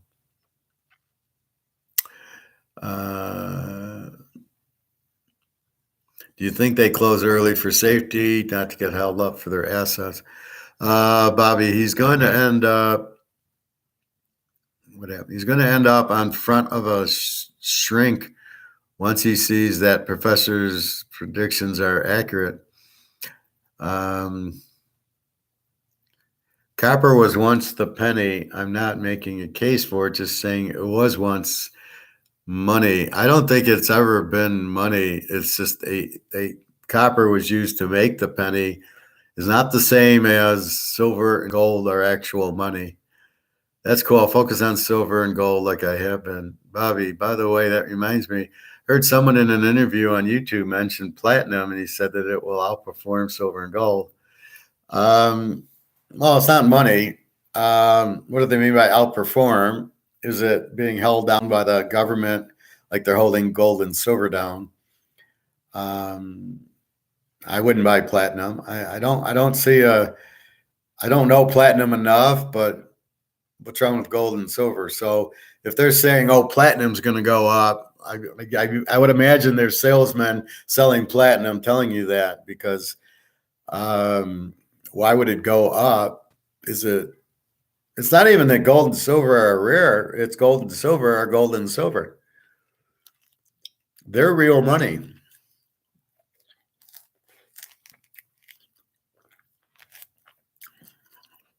So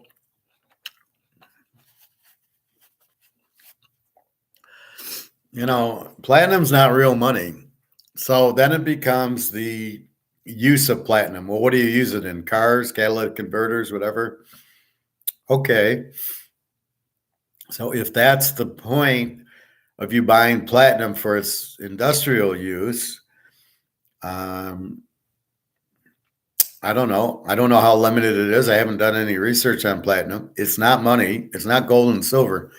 So again, I would not get off the chase of gold and silver into platinum or copper or any nickel. Um, it depends what the commodity is needed for. Like silver is needed for electric car batteries. Okay, but I don't even care about that because I just care that it's money. But that's a kicker.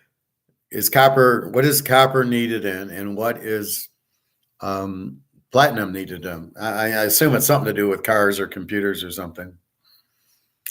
I'm getting hungry here myself. That was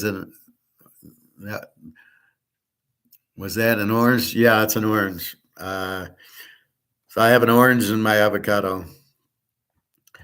I can't move enough to make anything. I'm trying to hold off till 6 to eat again. Yeah, I mean that's already 3:30. Well, I don't know what time you got there. You're in Florida. It's 3:30. It'll be fine. Just put a movie on after, and you'll see it. I remember reading about silver being heavily needed for electric. Well, it goes in the battery, and the thing is, one, there's no substitute for silver. Two, it wears out. So when the battery wears out, they'll need more silver for the new batteries. And because silver wears out, it really is limited. Where gold never wears out. That's the beauty of gold. It's indestructible. That's why it's the gold standard. So Phil, about the penny being copper, it's just what they made it with. Doesn't mean it was money. It just means that the penny was made out of copper, but not that copper was money. Yeah, there was silver quarters and silver half dollars, and there was some gold money way back in the 1900s. They used gold for a dollar piece or something. But the physical ounce of gold is money and silver is money. I'm not aware that copper is, and if it is, it's still not gold or silver. And the same thing with platinum. It's got to be based on its use because it's not money, right? Platinum is not money. So therefore, what do they use it? To go to the moon? Okay, is there a big demand for that? So you always got to know your supply demand, and you got to know, is there substitute good? So real quick in economics, we're the market as I talk. So let's say I want to buy I'll go to my Canadian club. So we're in the market, and let's pretend this is a New York strip or Canadian club. And so we like this, and the price goes up from $10 to $20. The question is there substitutable goods? What's a substitutable good? Is there another whiskey or another steak I could buy in substitute of this? I like Canadian Club 12-year, but maybe there's a Canadian Club 2-year that's only $10. That's a lot cheaper. So I'm going to substitute and not buy this, but buy the other whiskey or a different brand or a different kind of tennis shoes or something, right? A different phone. The iPhone's 1,500. I'm going to substitute it and get my Android, which cost me $200 at Walmart. It's a fucking phone. I can call. It does the purpose of what we want it for. So that's what substitute is. And so the question I'm asking on the platinum and the copper, is there a substitute? There is no substitute for silver in the whatever it's made. They must use silver. So is there a substitute for the platinum where that's going, or the copper where that's going? And we need to know what they go in, and is there huge demand for it? And, is it what is it? But we know gold and silver is money. So there's no substitute for gold. Gold's gold. You can have silver, but gold's gold, and platinum's not gold. It's not money. Phil, copper is being stolen for a good reason. Your baseball cards are not money, but hold value. Isn't it similar, Professor? Okay, I think you answered my question with the substitute analysis you just used. Well, thank you, Phil. I'm not saying copper is not an asset. And I know my baseball cards are not money, but I can turn an asset into money. So even this, right? This is an asset. I can go and sell it on eBay and get $50, let's say. So no, this isn't money, but it's worth something that I could trade it for money, the medium of exchange, and get money that way. Where gold and silver are the actual money, but I'm not sure copper and platinum are. I'm not saying they're not assets, and I'm not saying they don't hold a value. I'm saying they're not money. So that's what you're really looking at is money.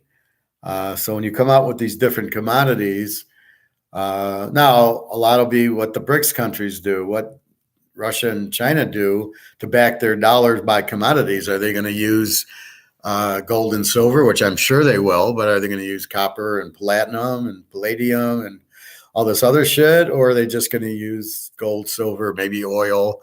But oil is really not, it's not money. It's an asset. So where gold's an asset, gold is money also, and that's the beauty of gold. So as far as it being a penny, it's just the penny's the penny. And if copper goes up from 2 cents to 20 cents, then your penny is worth 20 cents now, because the value of the copper makes the penny worth more. Sort of like the John F. Kennedy $50 in the 60s that were silver. So they're 50 cents, but if you have them, they're worth a lot more. I don't know how much silver is in those $50. Was it an ounce? Was it a half ounce? Let's say it was an ounce for shits and giggles. So you got the John F. Kennedy 64 silver $50 ounce of silver. Well, now it's worth $25, not the 50 cents, which is what I'm saying with the gold and silver.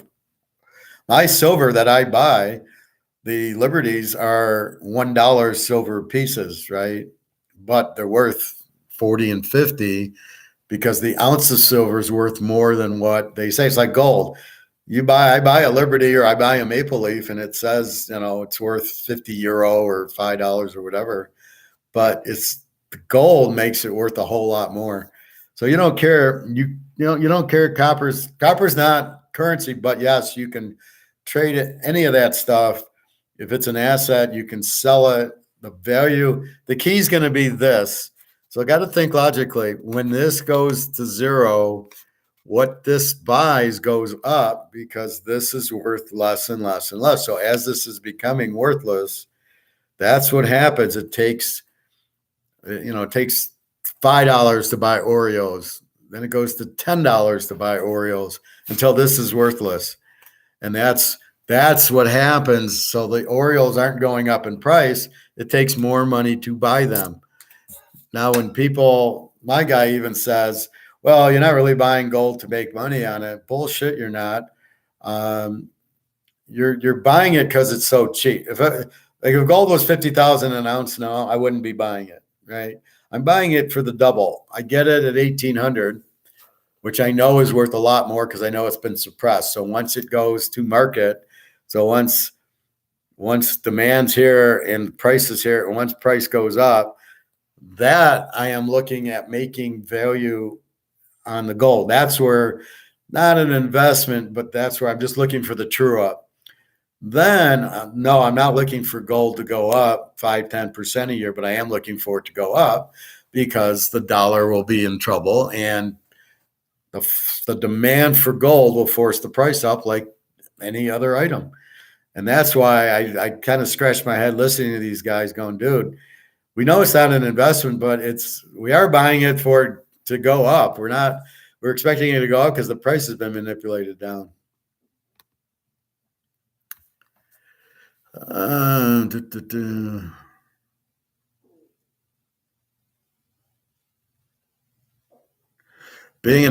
Phil, being an asset and money's that's why it's the gold standard. Gold's real money. This is not. So people think this is real money. This is garbage. This is toilet paper. This is not money. This is just faith of the government. Why would you have any faith in the U.S. government? So this is really nothing, just paper. Gold and silver are actual money. They actually have a value. You can actually trade them. You can go to the restaurant with your ounce of silver, pay your bill with the ounce of silver. Now, you wouldn't want to do it now because it's not where it should be. But when it hits, let's say 2,000 an ounce, you sell it, you get the 2,000, and that's what you spend to go to the grocery store and all that shit. But again, you want to wait for the new currency to come out, or however the fuck they're going to do it, which they're very bad at describing. Bobby, I wonder how long will these lousy bastards suppress the price? As long as they can. They want you in dollars. Now, let's put the cap on. Bobby Bowe is running JP Morgan, who runs the Fed, who prints the money. You want the money around as long as possible because you want to print more, right? You just turn on the presses, print $1 million, stick it in your back pocket, and off you go. So you want this to stay around so you can have a monopoly and print it. But if gold goes through the roof and you lose your monopoly and you lose the printing, now you don't have anything. You don't have the monopoly. So they're going to try to fight it to keep the price of gold down and keep the money relevant. But where they fail is the BRICS countries when they start getting the ruble and the yuan backed by gold is when they lose it, is when people will go, oh, wait, they don't want US dollars. Look what's happening to gold. It's going up. Well, why do I need the gold here? I'll go fly to Europe and sell it in Switzerland for 50,000 an ounce. So what do I don't need it here. And off they go. So keep that in mind. That's what their incentive is, to keep the dollar as the monopoly currency, but it's gone, but they don't want to admit it and they don't want us to know. So we know, but most people will be head in the sand going, well, I got dollars. I can go to Vegas and gamble with it, go to the grocery store. So that's fine. And they'll keep that as long as possible. So, but what BRICS is doing is putting up competition, and then it'll be like, oh, I don't know if I can buy rubles, but I'm going to go take my gold, and I don't want dollars at 1,800. I'm going to go buy yuan at 50,000 or whatever the currency is. And that's where I'll go with it. So we'll see. But a little bit more, Bobby. We're a little bit more.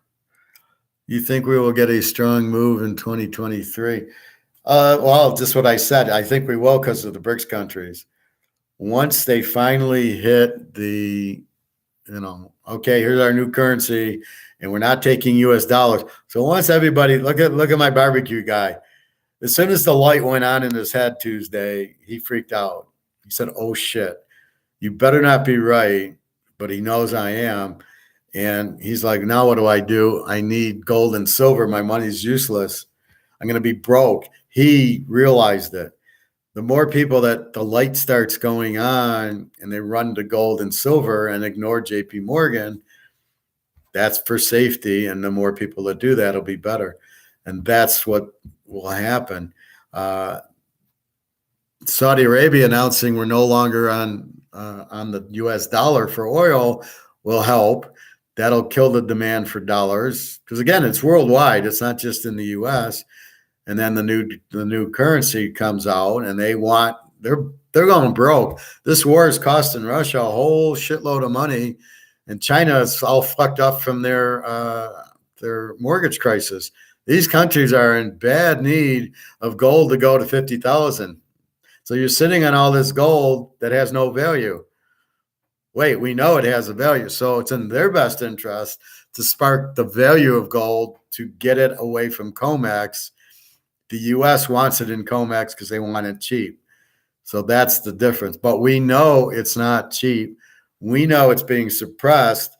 Therefore, we keep buying it because we know the real price is not this 1,800, but this is where people will come at you and go, yeah, but it's been there for years. Why is it going to change now? That's, nothing will change it. Yeah, BRICS is changing it. This whole war, this whole thing is changing the gold price and the silver price. That's what's changing it. Them saying they got 40,000 ounces of gold changes the game. Russia, 20,000 tons of gold. And China, 40,000 tons of gold. India's buying silver like it's water. This will affect the price because people aren't going to sell it to them anymore. Well, why should I give it to you? Look at me. I don't want to sell any gold at 1,800. Now, once you start hitting 40, 50,000, yeah, I can sell an ounce. But right now, I'm not selling shit at 1,800 because I know it's worth a lot more. So that's really the key once you figure it out. But we're ahead of the curve. We have I figured it out 2 years ago. Once they inflated the dollar, once Biden came in and started printing dollars, and apparently there's this new spending bill on the floor before the new Congress comes in that they want to spend a bunch of money. Well, that's inflation. You print the money. So again, you're printing, killing the value. So they want it to go out. So as long as they want it to go out, it's going to go out. That's what's happening.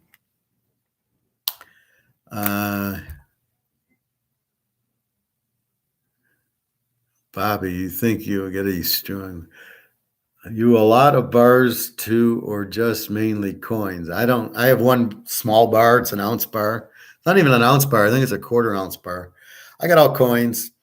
I like coins, so I prefer that. Plus, I do have a 10-ounce silver bar, but that was just a fluke. He happened to have it.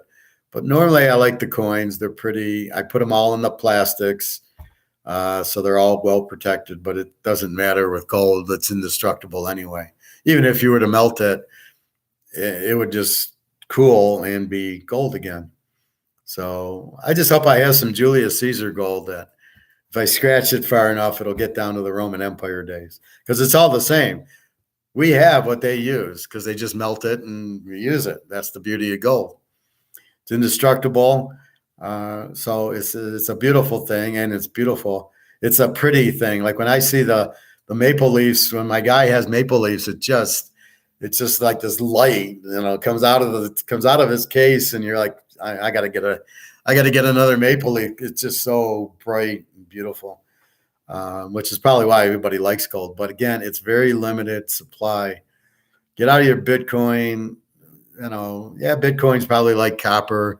It's an asset, but again, it's not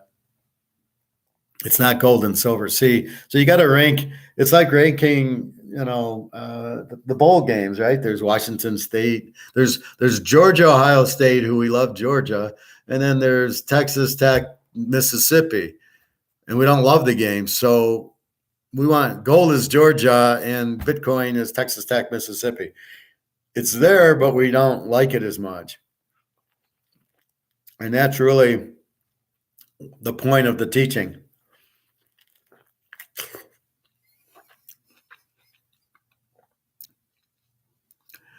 Do golds, what language are we speaking there, Bobby? Do golds come in the same design as silver, like buffalo, rounds, maples? Yeah, the maple leaf silver and gold are the same. Um, the South African, what do you call it? The Cougarans are the exact same. Normally they are. The U.S. is the Eagles the same. The Buffaloes are the same. So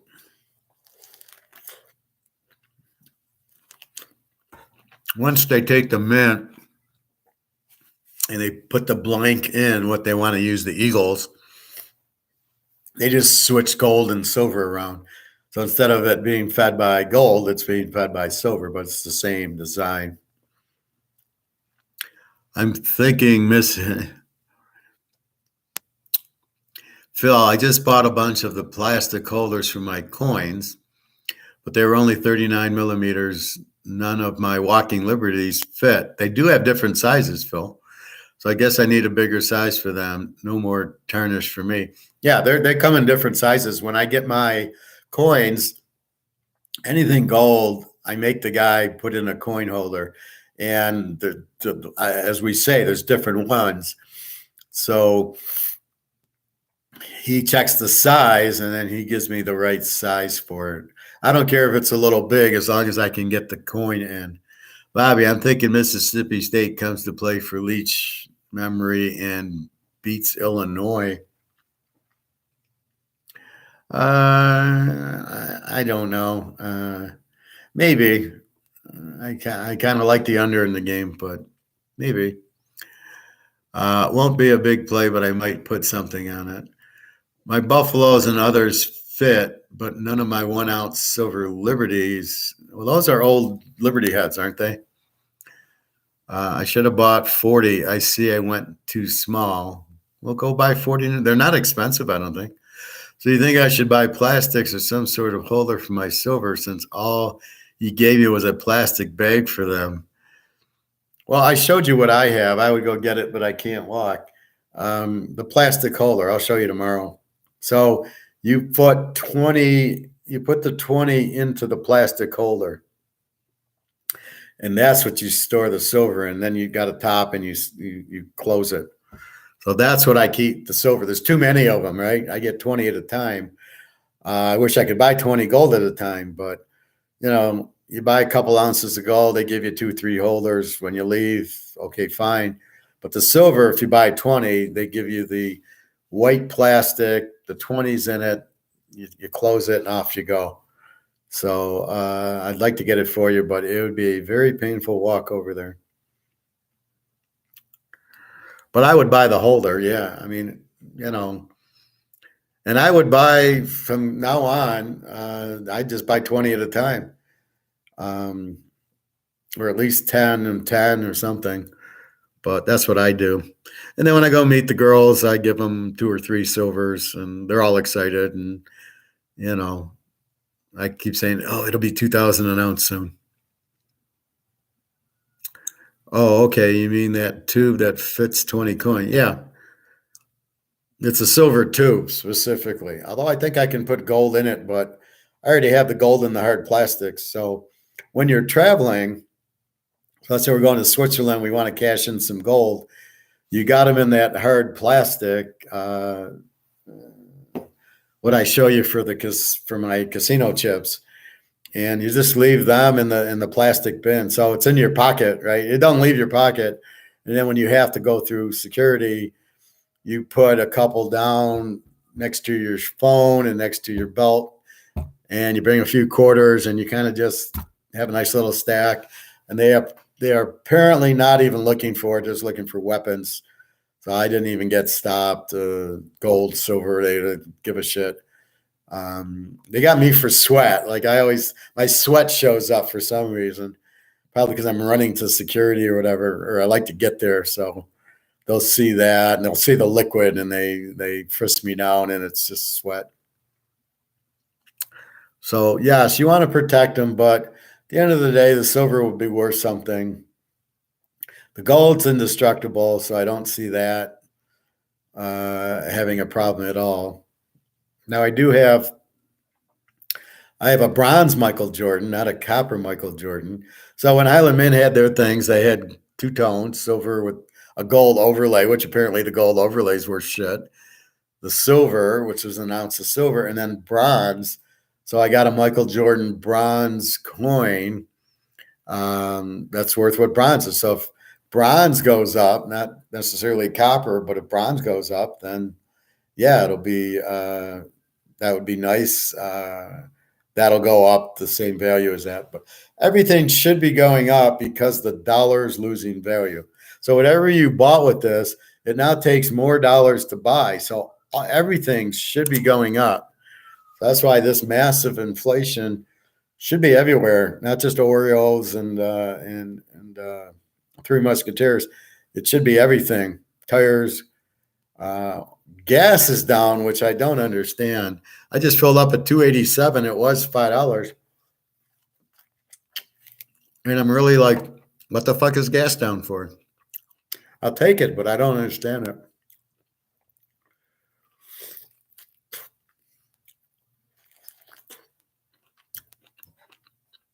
And then I'm curious, my new heating bill. For the first time, I just moved here in April. I got the heat on. It's not on a lot, but it's on, and it's been really cold here.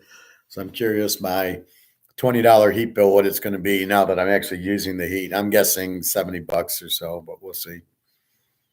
But that's what the inflation is. It ruins the value of this, driving up the price of everything. And the price doesn't really go up. It just takes more of these to buy the same thing. That's why silver and gold have to go up. It's going to take more of these to buy it. It has to. It's not an opinion. It's a fact. And that's what is going to happen. And then people, once they turn into the barbecue guy, and once they realize that I'm in trouble. Once they realize they got to buy gold is when gold really goes through the roof. So to answer a date or a time, that's why it's so hard. It's when people wake up, and we don't know when that is. Although by us talking about it and you telling your friends, I'm curious what your answer, like Bobby, you tell your other ball players, I'm curious their responses. Like, do they think we're nuts, or do they go, yeah, I better protect myself? And they better protect themselves because they're going to be shit out of luck holding dollars that are worthless.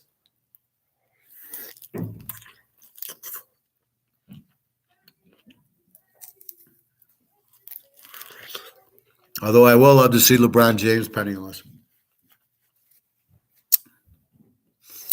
But that's basically what you have going on there.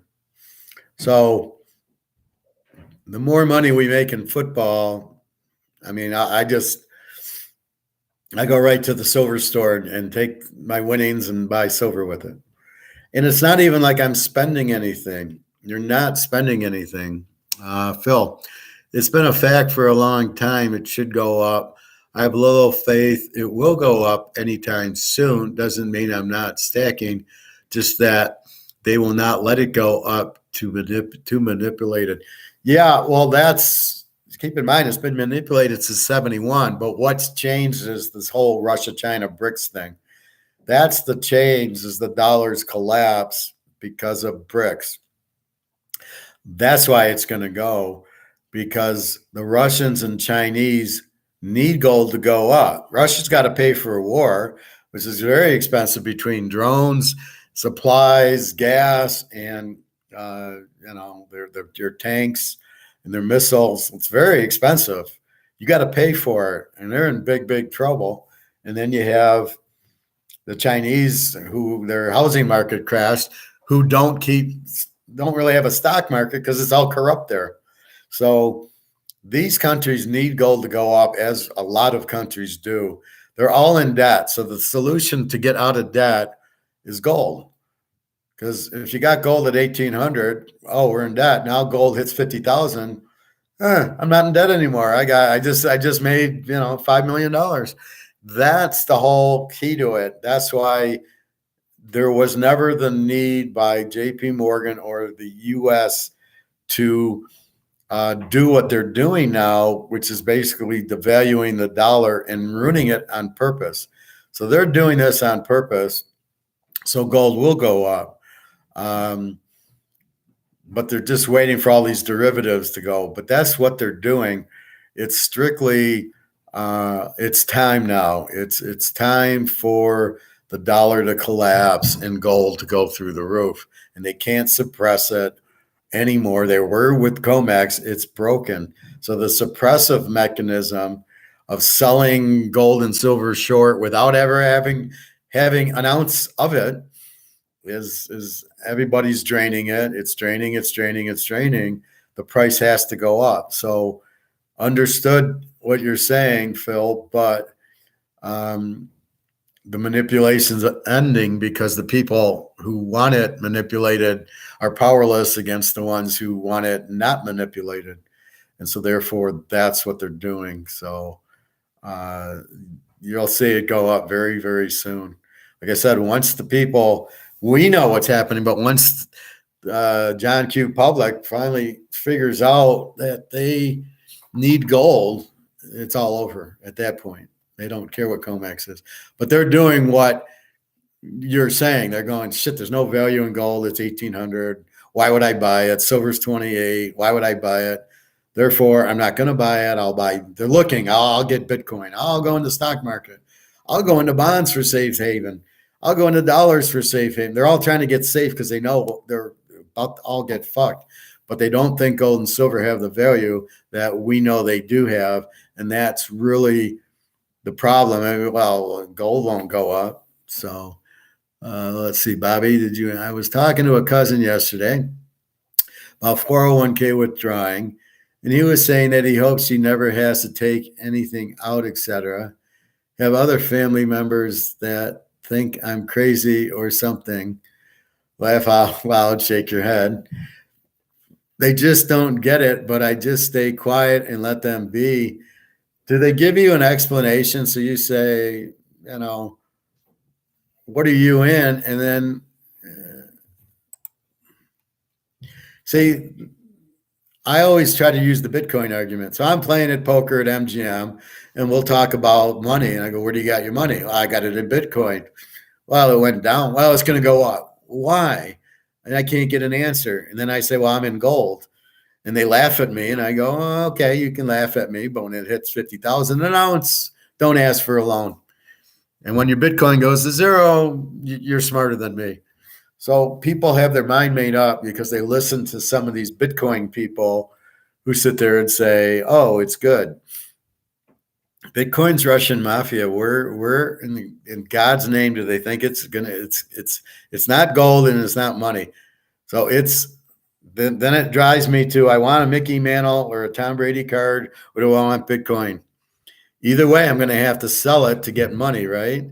So if I have a Bitcoin, it's worth 15,000. I got to sell it to get the 15. And if I got the Mantle card, the difference is the Mantle card's not worth 15. If it comes back, if I get a PSA 10 on that 68 Mantle card, I got $1 million. You don't have that with Bitcoin. That's why Mantle could go up is based on the grade. You can't do that with Bitcoin, but that's so you take the Mantle and you change it for money. Same with gold and silver. You're going to take the gold and silver and get money, but you don't want this money. You want money backed by gold is what you want. And then whatever you need, that'll pay your rent, your food, and your car payments and stuff. So your cousin talking about, he was saying he hopes he never has to take anything out. Well, at what point does he understand he's going to have to take something out? I mean, that's the funny part, Bobby. What is he waiting for? Oh, well, I hope I never have to. This is not going to be, okay, go ahead and take it out now. You've got to take it out now. You can't wait till the dam bursts. Oh, shit. There's a flood. We better build an ark. I mean, that's about what they're saying, right? Me and you are building the ark, and we've got all the gold and silver in the ark, and we're prepared for a rainstorm, right? It's going to rain 40 days and nights. We got a boat. They're waiting for the rain to start falling, and then they're going to have to build the boat. Oh, shit, we can't. We don't have time, and that's what it is. So it's just, when is your cousin going to take his 401k out? And then What's he gonna do with it? Buy gold and silver with it? He's not gonna have it in this. He's not gonna have it in this. See, he thinks he's safe in stocks in a 401k, and he's not, but he thinks he is. He doesn't understand. They just don't get it, but I just stay quiet and let them be. That's all you can do. I mean, at first you try to teach people, but they got to be open-minded. And then when they don't get into the gold and silver, they don't understand it. I'm getting like that too, Bobby, where I'm just sitting here, I'm just shutting up. I'm like, fuck you guys. I don't have anything to say. I go to the club now. I don't say 5 words. I talk to my buddies, but if it's some stranger or something, I don't even go gold and silver or diabetes anymore. I'll see some guy with a big stomach and I go, you got diabetes. You don't want to hear it. Okay. I'm not going to tell you then. I know, and I'm going to just shut up because you're insulting to me. You're treating me very disrespectfully. That's what I don't get. The worst is the disrespect. Just listen. Maybe he knows something. Maybe I should listen and then go from there. But when they don't even respect you, you just say, fuck you. I don't have time to talk to the wall. Phil, I hope so, Professor. I keep buying. No one has beaten certain economic laws long term, that's for sure. Well, Phil, it's just a matter of they keep printing money, right? Inflation is not going anywhere. And again, these other countries want the gold and silver to go up, which has never been there. You never had the BRICS countries. The U.S. ran everything, and they had the oil reserves, right? If you wanted to buy oil from Saudi Arabia, you had to use U.S. dollars. That's gone. Saudi Arabia is now saying, anybody wants, we'll sell to you. And because the Chinese, Russians, and Indias and the South Africa, Saudi Arabia are now joining this BRICS, they don't want U.S. dollars. So the U.S. dollar is collapsing. They're the hot girl who turned old and got fat and got ugly, and nobody wants her anymore. You ain't 20 anymore, girl. And that's what's happening. So now here comes the gold and silver. And people don't understand it's been manipulated low. They think it has no value, which is why I did the show last week on fake demand, because what they're doing is faking the demand of gold and silver to be very low, which is why the price is low. Oh, nobody wants it. Why would I buy it? That's what's happening. That's the point of that show, was to tell you price controls supply demand. And if the price stays at $25 for silver, people will think there's no demand for it. Why get in it? That's what JP Morgan wants. They want you in this. They want to control you, and they want to keep printing it for themselves. So JP Morgan's incentive is to keep the price down and keep printing this. You can listen to JP Morgan and do what you just said. It's been long term, but that's on purpose. Now you've gotten the BRICS countries, and you've gotten rid of the reserve currency. The dollar will fall. If nobody wants it, it falls. There's nothing you can do. You cannot keep it, even though now they'll probably come out with a new currency and still try to hold gold and silver down. But we'll just take a flight to Switzerland and we'll get $50,000 because there the gold will go up, and we'll just go sell it there. We don't need to sell it here. It's just like a Rolex watch. I can sell it in Switzerland and Europe and Romania. I can sell it wherever the hell I want to. France, Germany. Bobby, yep, they're all going to get fucked with their pants on. Yeah, they see, especially if I see you doing it, right? And you're in my family and you're the one selling it. I'm going to have a talk with you. And you're going to explain it, and I'm going to go, well, fuck, Bobby's doing it. At least take part of your money and buy gold and silver. That's what I don't understand. So your cousin who's got this 401k money, why isn't he saying, you know what, I'll take 25% and I'll buy gold and silver with it? And if we're wrong, okay, I got some gold and silver. And everybody loves gold and silver. They're just seeing the price not go, thinking it won't go. That's what they're doing. But I don't understand why they don't take part of it. Phil, I'm literally buying some of my coins with crypto now, so it's still good for that. There you go. I bought ETF ETH sub 450, so I'm still playing with house money. Well, let's say we're at the casino and we're playing poker. You started with $1,000 and you're up to 6,000. What I do is I will then take my $1,000, put it in my pocket. The worst I can do is win 5,000 or win 6,000. Well, I guess let's say I started with one, I got 6. And then I take 2,000 or 3,000 out. So now the worst I can do is win 3,000. And then I keep playing because I'm hot. That's how you do it. So what you need to do, pull some of your money and buy your gold and silver and keep whatever. If you feel it's still a good investment.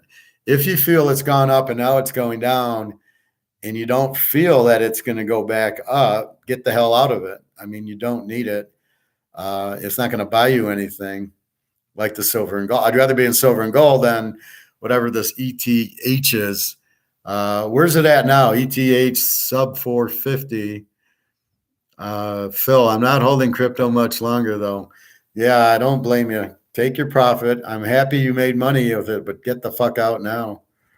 Bobby, how can we track what prices are in other countries? It's all tracked in US dollars for now, but once that switches, I will show you.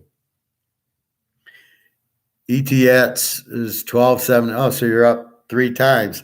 So get your initial profit out, and maybe, I don't know, do you think it's going to go up from 1273 or down from 1273? So how do you analyze the what you think it's going to? So if you think it's going to go up, then get your investment out, take 30, 40%, take that out and leave 30, 40% if you think that it's going to go up to 1,500 or whatever. So answered Bobby's question.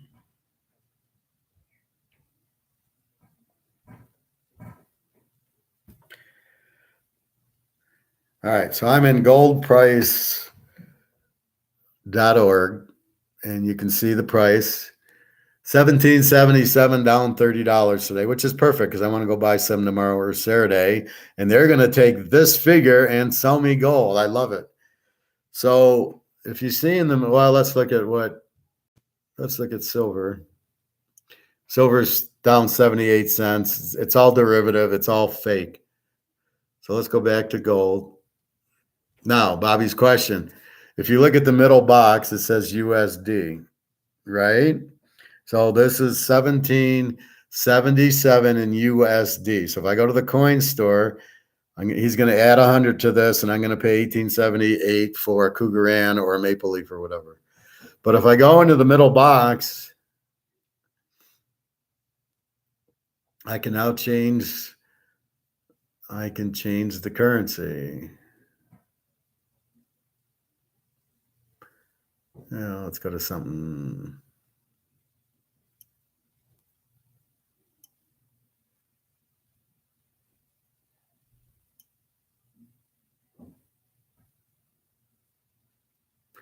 Now I'm in Swiss franc, and it went from 1770 to 1650.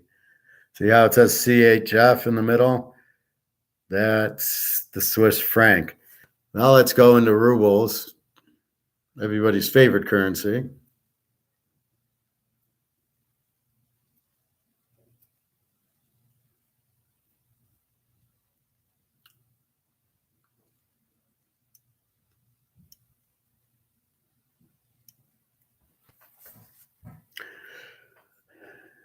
This is what it is in rubles. You can see RUB. Now, keep in mind, this is US dollars. So rubles, it's 114,000 rubles for an ounce of gold. Then you have to divide it by the US dollar, which is like 62. So if we take 114,000 times divided by 62, you probably get close to the 1,700 that shows in the US. So right now, everything is in US dollars, even though, so in Russia, the ruble, you'll get this, but when you convert it to dollars, it's still the 1,800. What will eventually happen is they're going to be in rubles and it won't need to be converted. It'll move into Russian dollars versus converting it to US dollars. So you won't have to do the conversion anymore. That's where we're headed. That's why I'm saying we'll just go to fucking Switzerland and sell it there at a coin shop, and go from there. And then we don't have to. But right now it's all priced in US dollars, and it really, I don't understand why that is. But yet, if you look at FX, the US to ruble is 62. So it's priced in ruble, but to get gold, you have to then FX it. ETH is Ethereum. It's the second largest crypto after Bitcoin. In some ways, it's better than Bitcoin. It was 4,500 at one point. I think it's going down, though. That's why I'm buying gold, silver now with it. Yeah, here's my problem with that kind of stuff is give me the reason it's going up and down. I can give you the reason my Mantle card or the Tom Brady card is going to go up because people want to get into assets. They want to get out of money, and it's Mantle and it's Brady and it's Michael Jordan, and they feel, okay, it's going to go up because the demand, everybody wants a Mantle card or a Brady card. So the demand kicks the price up. Do you have demand? What should happen here is the Ethereum should go up because of demand. It was 4,500. Now it's down to 1,273. Why is it dropping? I doubt you can get a straight answer with it, which is unfortunate. But that's really what you need to know is the straight answer. Why is it dropping? And you can't get that answer. Therefore, how can you be invested? Now, I can tell you the Mantle because of demand. I can say people want it. It's Mickey Mantle. If mine's a PSA 9 or a PSA 10, people like it, right? It's just demand. Why do people want gold and silver? Well, they need to get out of the US dollar, and they will buy that because they know it'll go up in value once they understand it. That's why we buy it. Plus, we're actually buying gold and silver to get out of fiat. So we need to get out of this. And when you look around and you go, what do I put it in?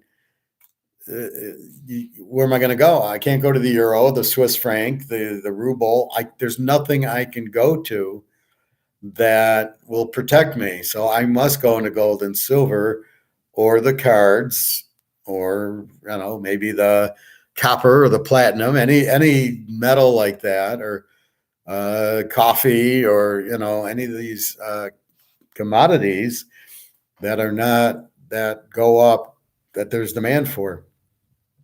So that's what it's all about, is you're getting out of dollars to protect yourself. So in Bobby's world, his family doesn't understand to get out of dollars. They sit there and they're like, I know, I'm fine in dollars because dollars have always been good. Well, they're missing the concept of why the dollar's always been good. It's because of the oil, because of our engagement with the Saudi Arabia saying we'll protect you, and everybody has to get U.S. dollars to buy your oil. That's why it's so good. But now that's gone. That's Saudi. We pissed them off. They don't want to play anymore. They're going to get Russia and China to back them. So that's why the dollar's going, but that people don't. If you never understood it's the petrodollar, then how are you ever going to understand why it's going to collapse? Well, it lived in 1999 and the Y2K, and then in 2008 with the housing bubble that was just created by idiots trying to give you an investment, not understanding people are going to default because they can't afford higher variable rates. So when the variable rate goes from 2 to 4, all these people are going to default. Well, how the fuck did they not understand that concept? So with money, as these idiots keep printing and printing and printing, and they print to death. Here's 10 trillion. Here's 10 trillion. It's got to have an effect, and that's just common sense and logic. If you print more, it's worth less, and that's number one thing I teach when I teach the economics is it's got to be limited. You cannot have currency that is overabundant. Once you have that, you're fucked. So we're basically fucked. I realize we're fucked. That's why we get out of it. So for people that don't understand it, they don't understand the dollar. They just think, well, it crashed in '08. We're fine now. That's how they look at it, right? It's always in 2000 or 1980, there was inflation. Look, we came out of it. So they think everything's peaches and cream. We're just going to come out of it like we did before. Nothing's changed because they don't understand the concepts. So if you don't understand the concepts of what changed, it's like betting football. That's why I try to bring it all back to football. What changed? Let's look at a game. Arizona, New Orleans. Oh, wait a minute. The quarterback's out. Mariota's out. That's what's changed. So you're not going to get the same outcome if Mariota was the quarterback as if the kid from Cincinnati is the quarterback. So you must understand that Brock Purdy's now the quarterback. That's what's changed in San Francisco. Dallas went from Rush back to Prescott. That's what changed. You've got to understand the what changed, and then you go accordingly. Are they still as strong a team? No, because Prescott sucks. That's how you look at it. Or all of a sudden, San Francisco got my guy, McCaffrey. I got it. That's what changed. All of a sudden, they're a better team with McCaffrey. Carolina lost because they don't have McCaffrey. So that's what you have is what changed. So what changed in the economy? Well, you're printing the dollar at such a high rate that it lost its value. And for you guys going, well, what's going to change? When have they announced inflation at 9%? And if you include food and gas and rent, it's 20%. So when have they ever announced that inflation was that high? They never have. 1980 with Reagan and Volcker made it 20%. I don't know. You didn't have debt back then. You can't do it now. So I think they only raised it 0.5 point yesterday or something. They're not trying to stop inflation. They're trying to bankrupt the rest of the countries for whatever reason, which is obviously a Nazi area. But you've got to understand it's not all the same. I have the intellect to do that, but most people don't. Most people can't see in front of them. So they just go, well, it didn't happen that way before. It's not going to happen this way now. I don't need to pull my 401k because I was okay in 2008. So therefore, why would I be worried? It's a whole different atmosphere right now. Bobby, do you ever Impossible Burgers, the plant-based meat? Do I ever eat them? No. I don't. I want to eat my protein. I don't want to stay away from protein.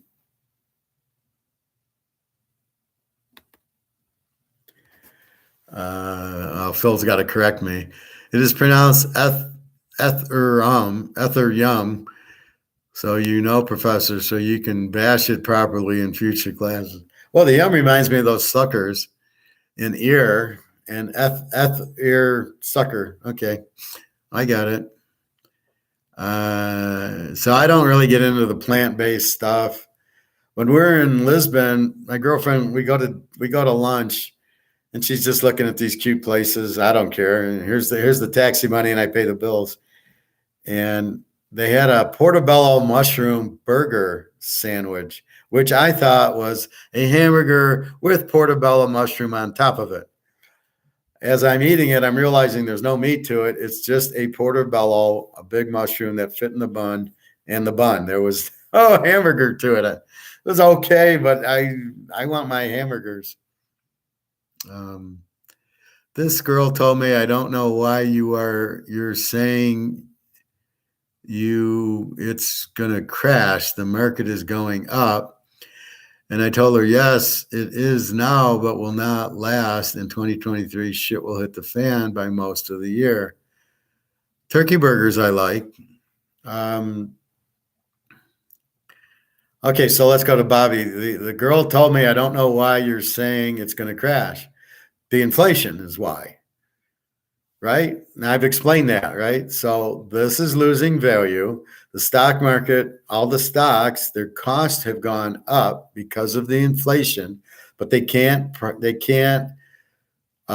the cost on. Not every company can pass the cost on. So if I'm Canadian Club and now this is $200, I can't charge 200, so I can't pass it on. So my sales are going to hit, my stock's going to drop. People are going to need money. That's one reason. And the inflation, earnings will be down. And margin calls and things like that, people wanting gold and silver are going to sell and get into that. That's why. And it's being manipulated by the Fed, printing money and putting it in the stocks. So it's not at market forces. And again, she doesn't know why it's up. It just is. So why would it go down? And that's the problem.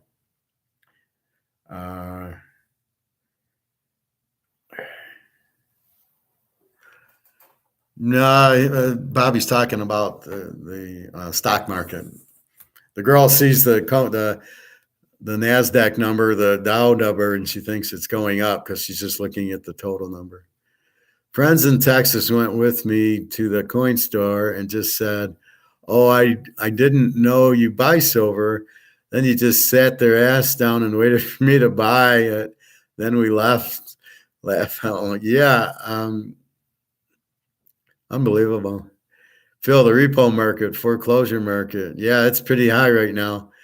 Cars are getting dumped because they can't afford it. And then it'll be houses, and then it'll be stocks, the margin calls, and then it'll be, oh, I need to sell my stock to pay my rent and to pay my car payment.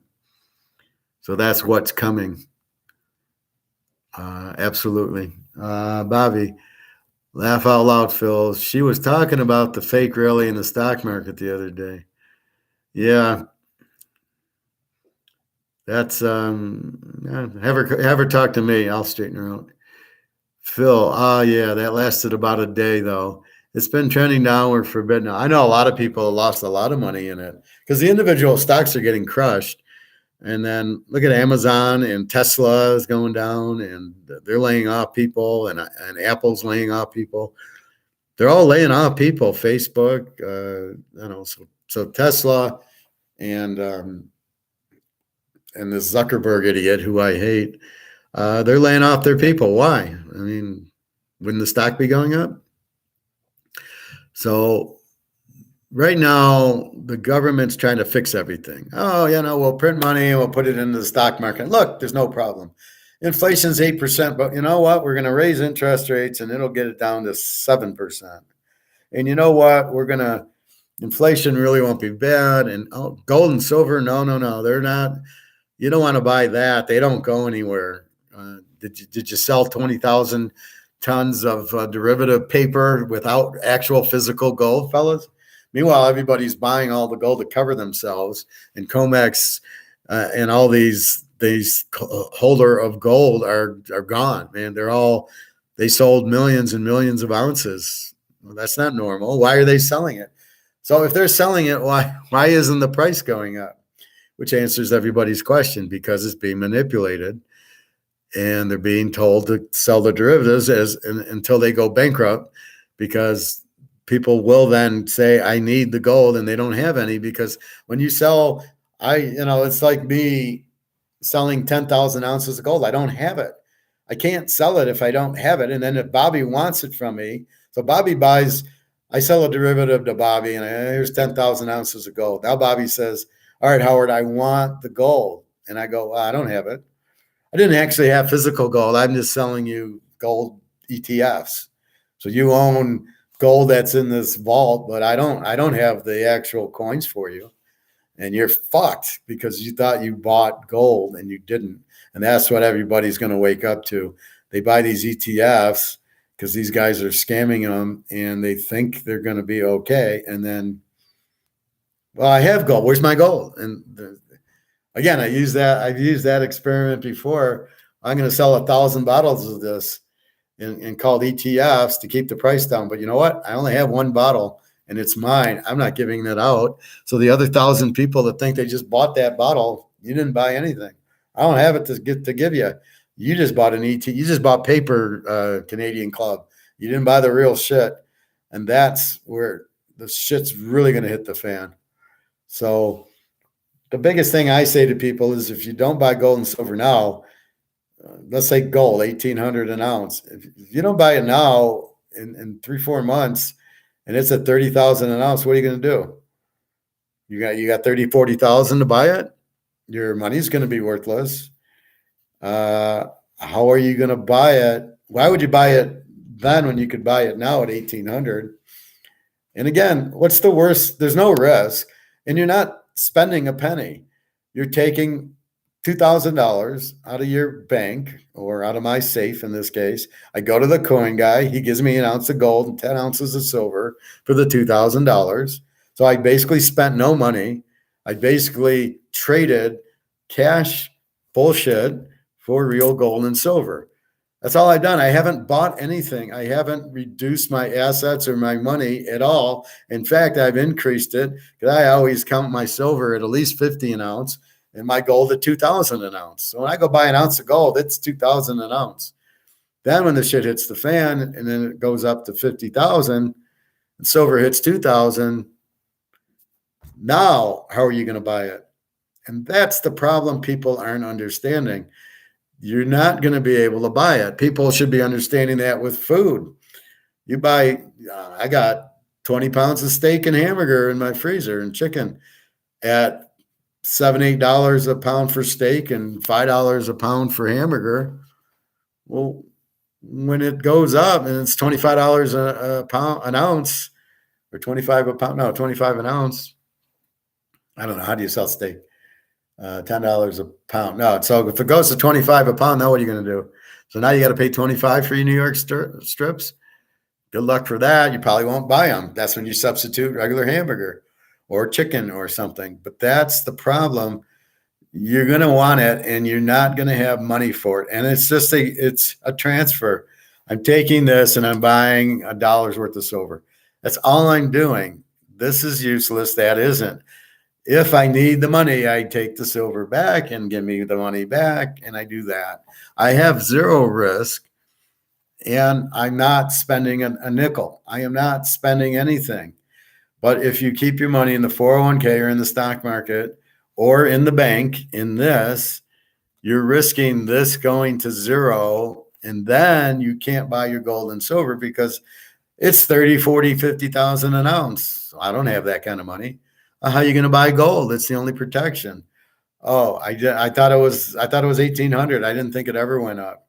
I thought it was going to go to 2,000 because these idiots say that. I love when I get a guy on YouTube and he goes, "Oh, it might hit 2,200." And I immediately give him a negative and go into his comments and tell him he's an idiot. They don't know what they're talking about. It's getting very few people I can listen to because they're so stupid. If you're pushing it down when it goes up to the demand level, it's not going to go from 1,800 to 2,100. 2,100 is all derivative price. You don't know what the real physical price is, and it's a lot higher than 2,100. So that's why when these idiots say that, I just go, you got to be, what the fuck are you doing on TV? Why are you telling my friends this is what's going to happen, and then they're all going to get fucked? What are you doing? I don't want that. I don't appreciate that. It's very rude. And, you come across like you know what you're talking about and you don't. So I don't want my friends hurt because you're an idiot saying this stuff. I did catch that one guy, Bobby, you were talking about with silver. And I listened to him for about 20 seconds and I couldn't watch him anymore. Just clueless again. Oh, it'll be $30. Again, they're going derivative. You have to differentiate derivative from physical. If you can't do that, you can't listen to these guys. I talk physical. I don't talk derivative paper. It's apples and oranges. I don't want to talk paper. It's all manipulated. So I don't think JP Morgan, well, first of all, you would think he's buying gold. So you really don't understand is why JP Morgan with all his money isn't buying gold. But I do think he owns a lot of gold and silver.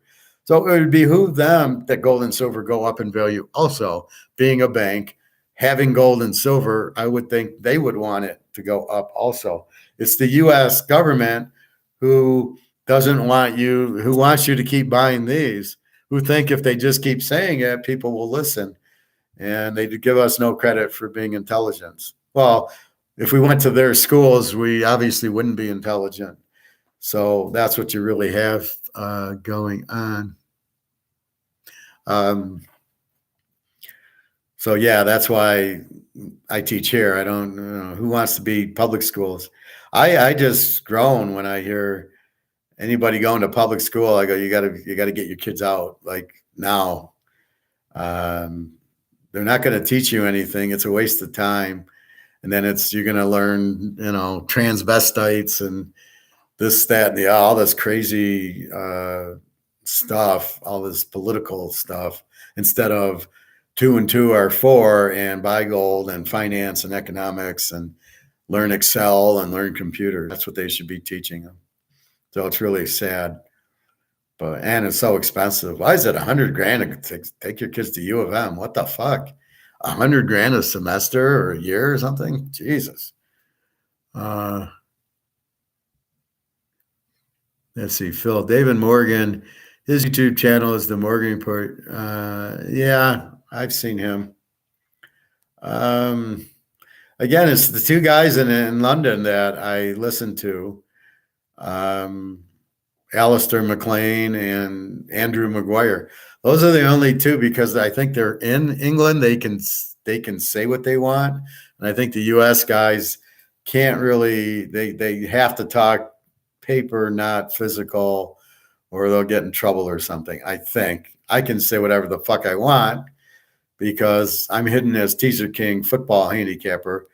And therefore, most of these idiots don't even know I'm out there telling the reality of what's going on. So that we leave to the family. But anyway, so 4:30. I am starving, but I can't walk. Oh my God. I can, as long as I get on the side of so here's the foot. I can kind of walk on the side. So I got to go and walk on this part of the foot. Oh, it's entertaining. So I don't know. I keep hoping I just wake up tomorrow and everything went, the blood's flowing again. And really, it's just the flood stuck with these needles type of thing. So it's quite painful. But I do want to get out, but I'm not going to go to swim. Even though I love to put it in a hot tub. Actually, when I was in Odessa last year, no, it was 2 years ago, a year ago in summer. And I went into the Black Sea and my foot was bothering me on the plane ride. And it was like now I could barely walk. And I'd go into the Black Sea and I'd just walk in the sea, and it's all salt water, the Black Sea. I'd walk out of there. My foot was fine. It was 100%. It had healed up, not for a long period of time, but for the time I was walking in the Black Sea, and then I walked out of the Black Sea to go back to my girlfriend, I was fine. I couldn't believe. So I think that's like the Epsom salts I need, but I think the salts help it. If you stick your foot in a bucket of like water with salt, I think that helps it. Unfortunately, I'll go buy some when I can walk again. But I haven't had this in a long time. Phil, go get something to eat. We could been here all day. Thanks for the class. Oh, no problem. I agree, Professor. It's not like the fucking gold is gonna go to $10 next week. People are scared to invest and just stay in cash with all this inflation. Well, I think what happens is people are afraid of the unknown. And that's the problem, right? People don't see gold. People need to see it. So they don't see gold at 10,000 an ounce. And they know the most it's been at is 2,000 and it's at 1,800. So they go, well, why would I buy it? It's not going to go anywhere. They're not understanding it's a protection of the dollar. I think the best way I explain it is when I take my silver and I take my 100 and I go, the ounce of gold cost me $35.71. Now the ounce of gold's 1,800. And I think that's the only way people can understand what's happening to the dollar, because they don't understand it. They don't see the dollar. They get $100 bill. They go to the grocery store. It buys half a cart where it used to buy 2 carts. But they just see I got $100 and I can go play poker and I can go eat and I can go to the steakhouse and I'm fine with it. And as long as they see that, they don't get that it now takes $1,800 to buy an ounce of gold. So they don't see how the dollar's deteriorated. They can't put 2 and 2 together. That is the problem. That's how you need to explain it to somebody. And I've explained it to that way a lot. And I see the lights go on when I do. Because I said, well, gold's gold. Gold has an ounce. I'm buying an ounce of gold, but why can't I buy it for $35? Because the dollar lost its value. And that's really what happens, right? So in that light, that's the best way to explain it. But yes, I agree with you guys. People want to hold on to their money. They think that's the safety. I'll buy stock. I'll buy bonds. I'll stay in money. The U.S. What would Biden do to me? He wouldn't be in bed with the Chinese and fuck Saudi Arabia over and fuck the Russians over and fuck this and not Biden. He wouldn't screw up Afghanistan and leave billions of dollars of equipment on the ground. I mean, what a bozo this guy is. So that's, I think, what happens is you have all that. So with that said. Yeah, let's have some dinner. But I'm kind of glad. I want to fast anyway. I think if I could do another 3-day fast. I'm sure my foot would be better because I got to get whatever's in my system out. And the best way to do that's the photography, which is 18 hours in. And because I had a little of that, I always wonder if the photography still works if I had an orange or not. But I think I have to go back to square one. But anyway, it's been probably 22 hours. I ate dinner, and then I had that at 2:30, 3 o'clock. So it was a good 20 hours or so. Anyway, we will see. So good luck on the bowl games tonight. We're going under in the Niner Seattle game. Free game is Buffalo in the pros. Free game Washington State under with Fresno State. That is Saturday. And we got a lot of good games. We've got 4 locks going. I got 2 locks in the bowls already, and then I got 2 locks in pros this week. And they're good locks. And it could have been one more, but I'm not sure, and I still might. But anyway, so I got the 2 locks in pros and about 6 or 7 good plays. And college will just, if everybody plays, we'll do pretty good. Excuse me. All right, everybody. www.teaserking.com. If you want, email me with questions and comments, gold and silver, or who do I like in a game, all that stuff. Played a few 10-team teasers with my buddies, and then one guy I play with, we just played 2-team teasers. And what do we got? Week 15. I think we've cashed 10 weeks out of the 15. I get 20%. We keep cashing. Last week was beautiful. It was 9-1. So we won 4 teasers. So we won 5 teasers, lost 1. So we net 4 teasers, and they were the big ones. They were the locks and the strong ones. So I just gave them my picks. So I do that if you want to do that. All I ask is you give me the receipt of the game, of the ticket, so I see this is what you bet, this is how much we win.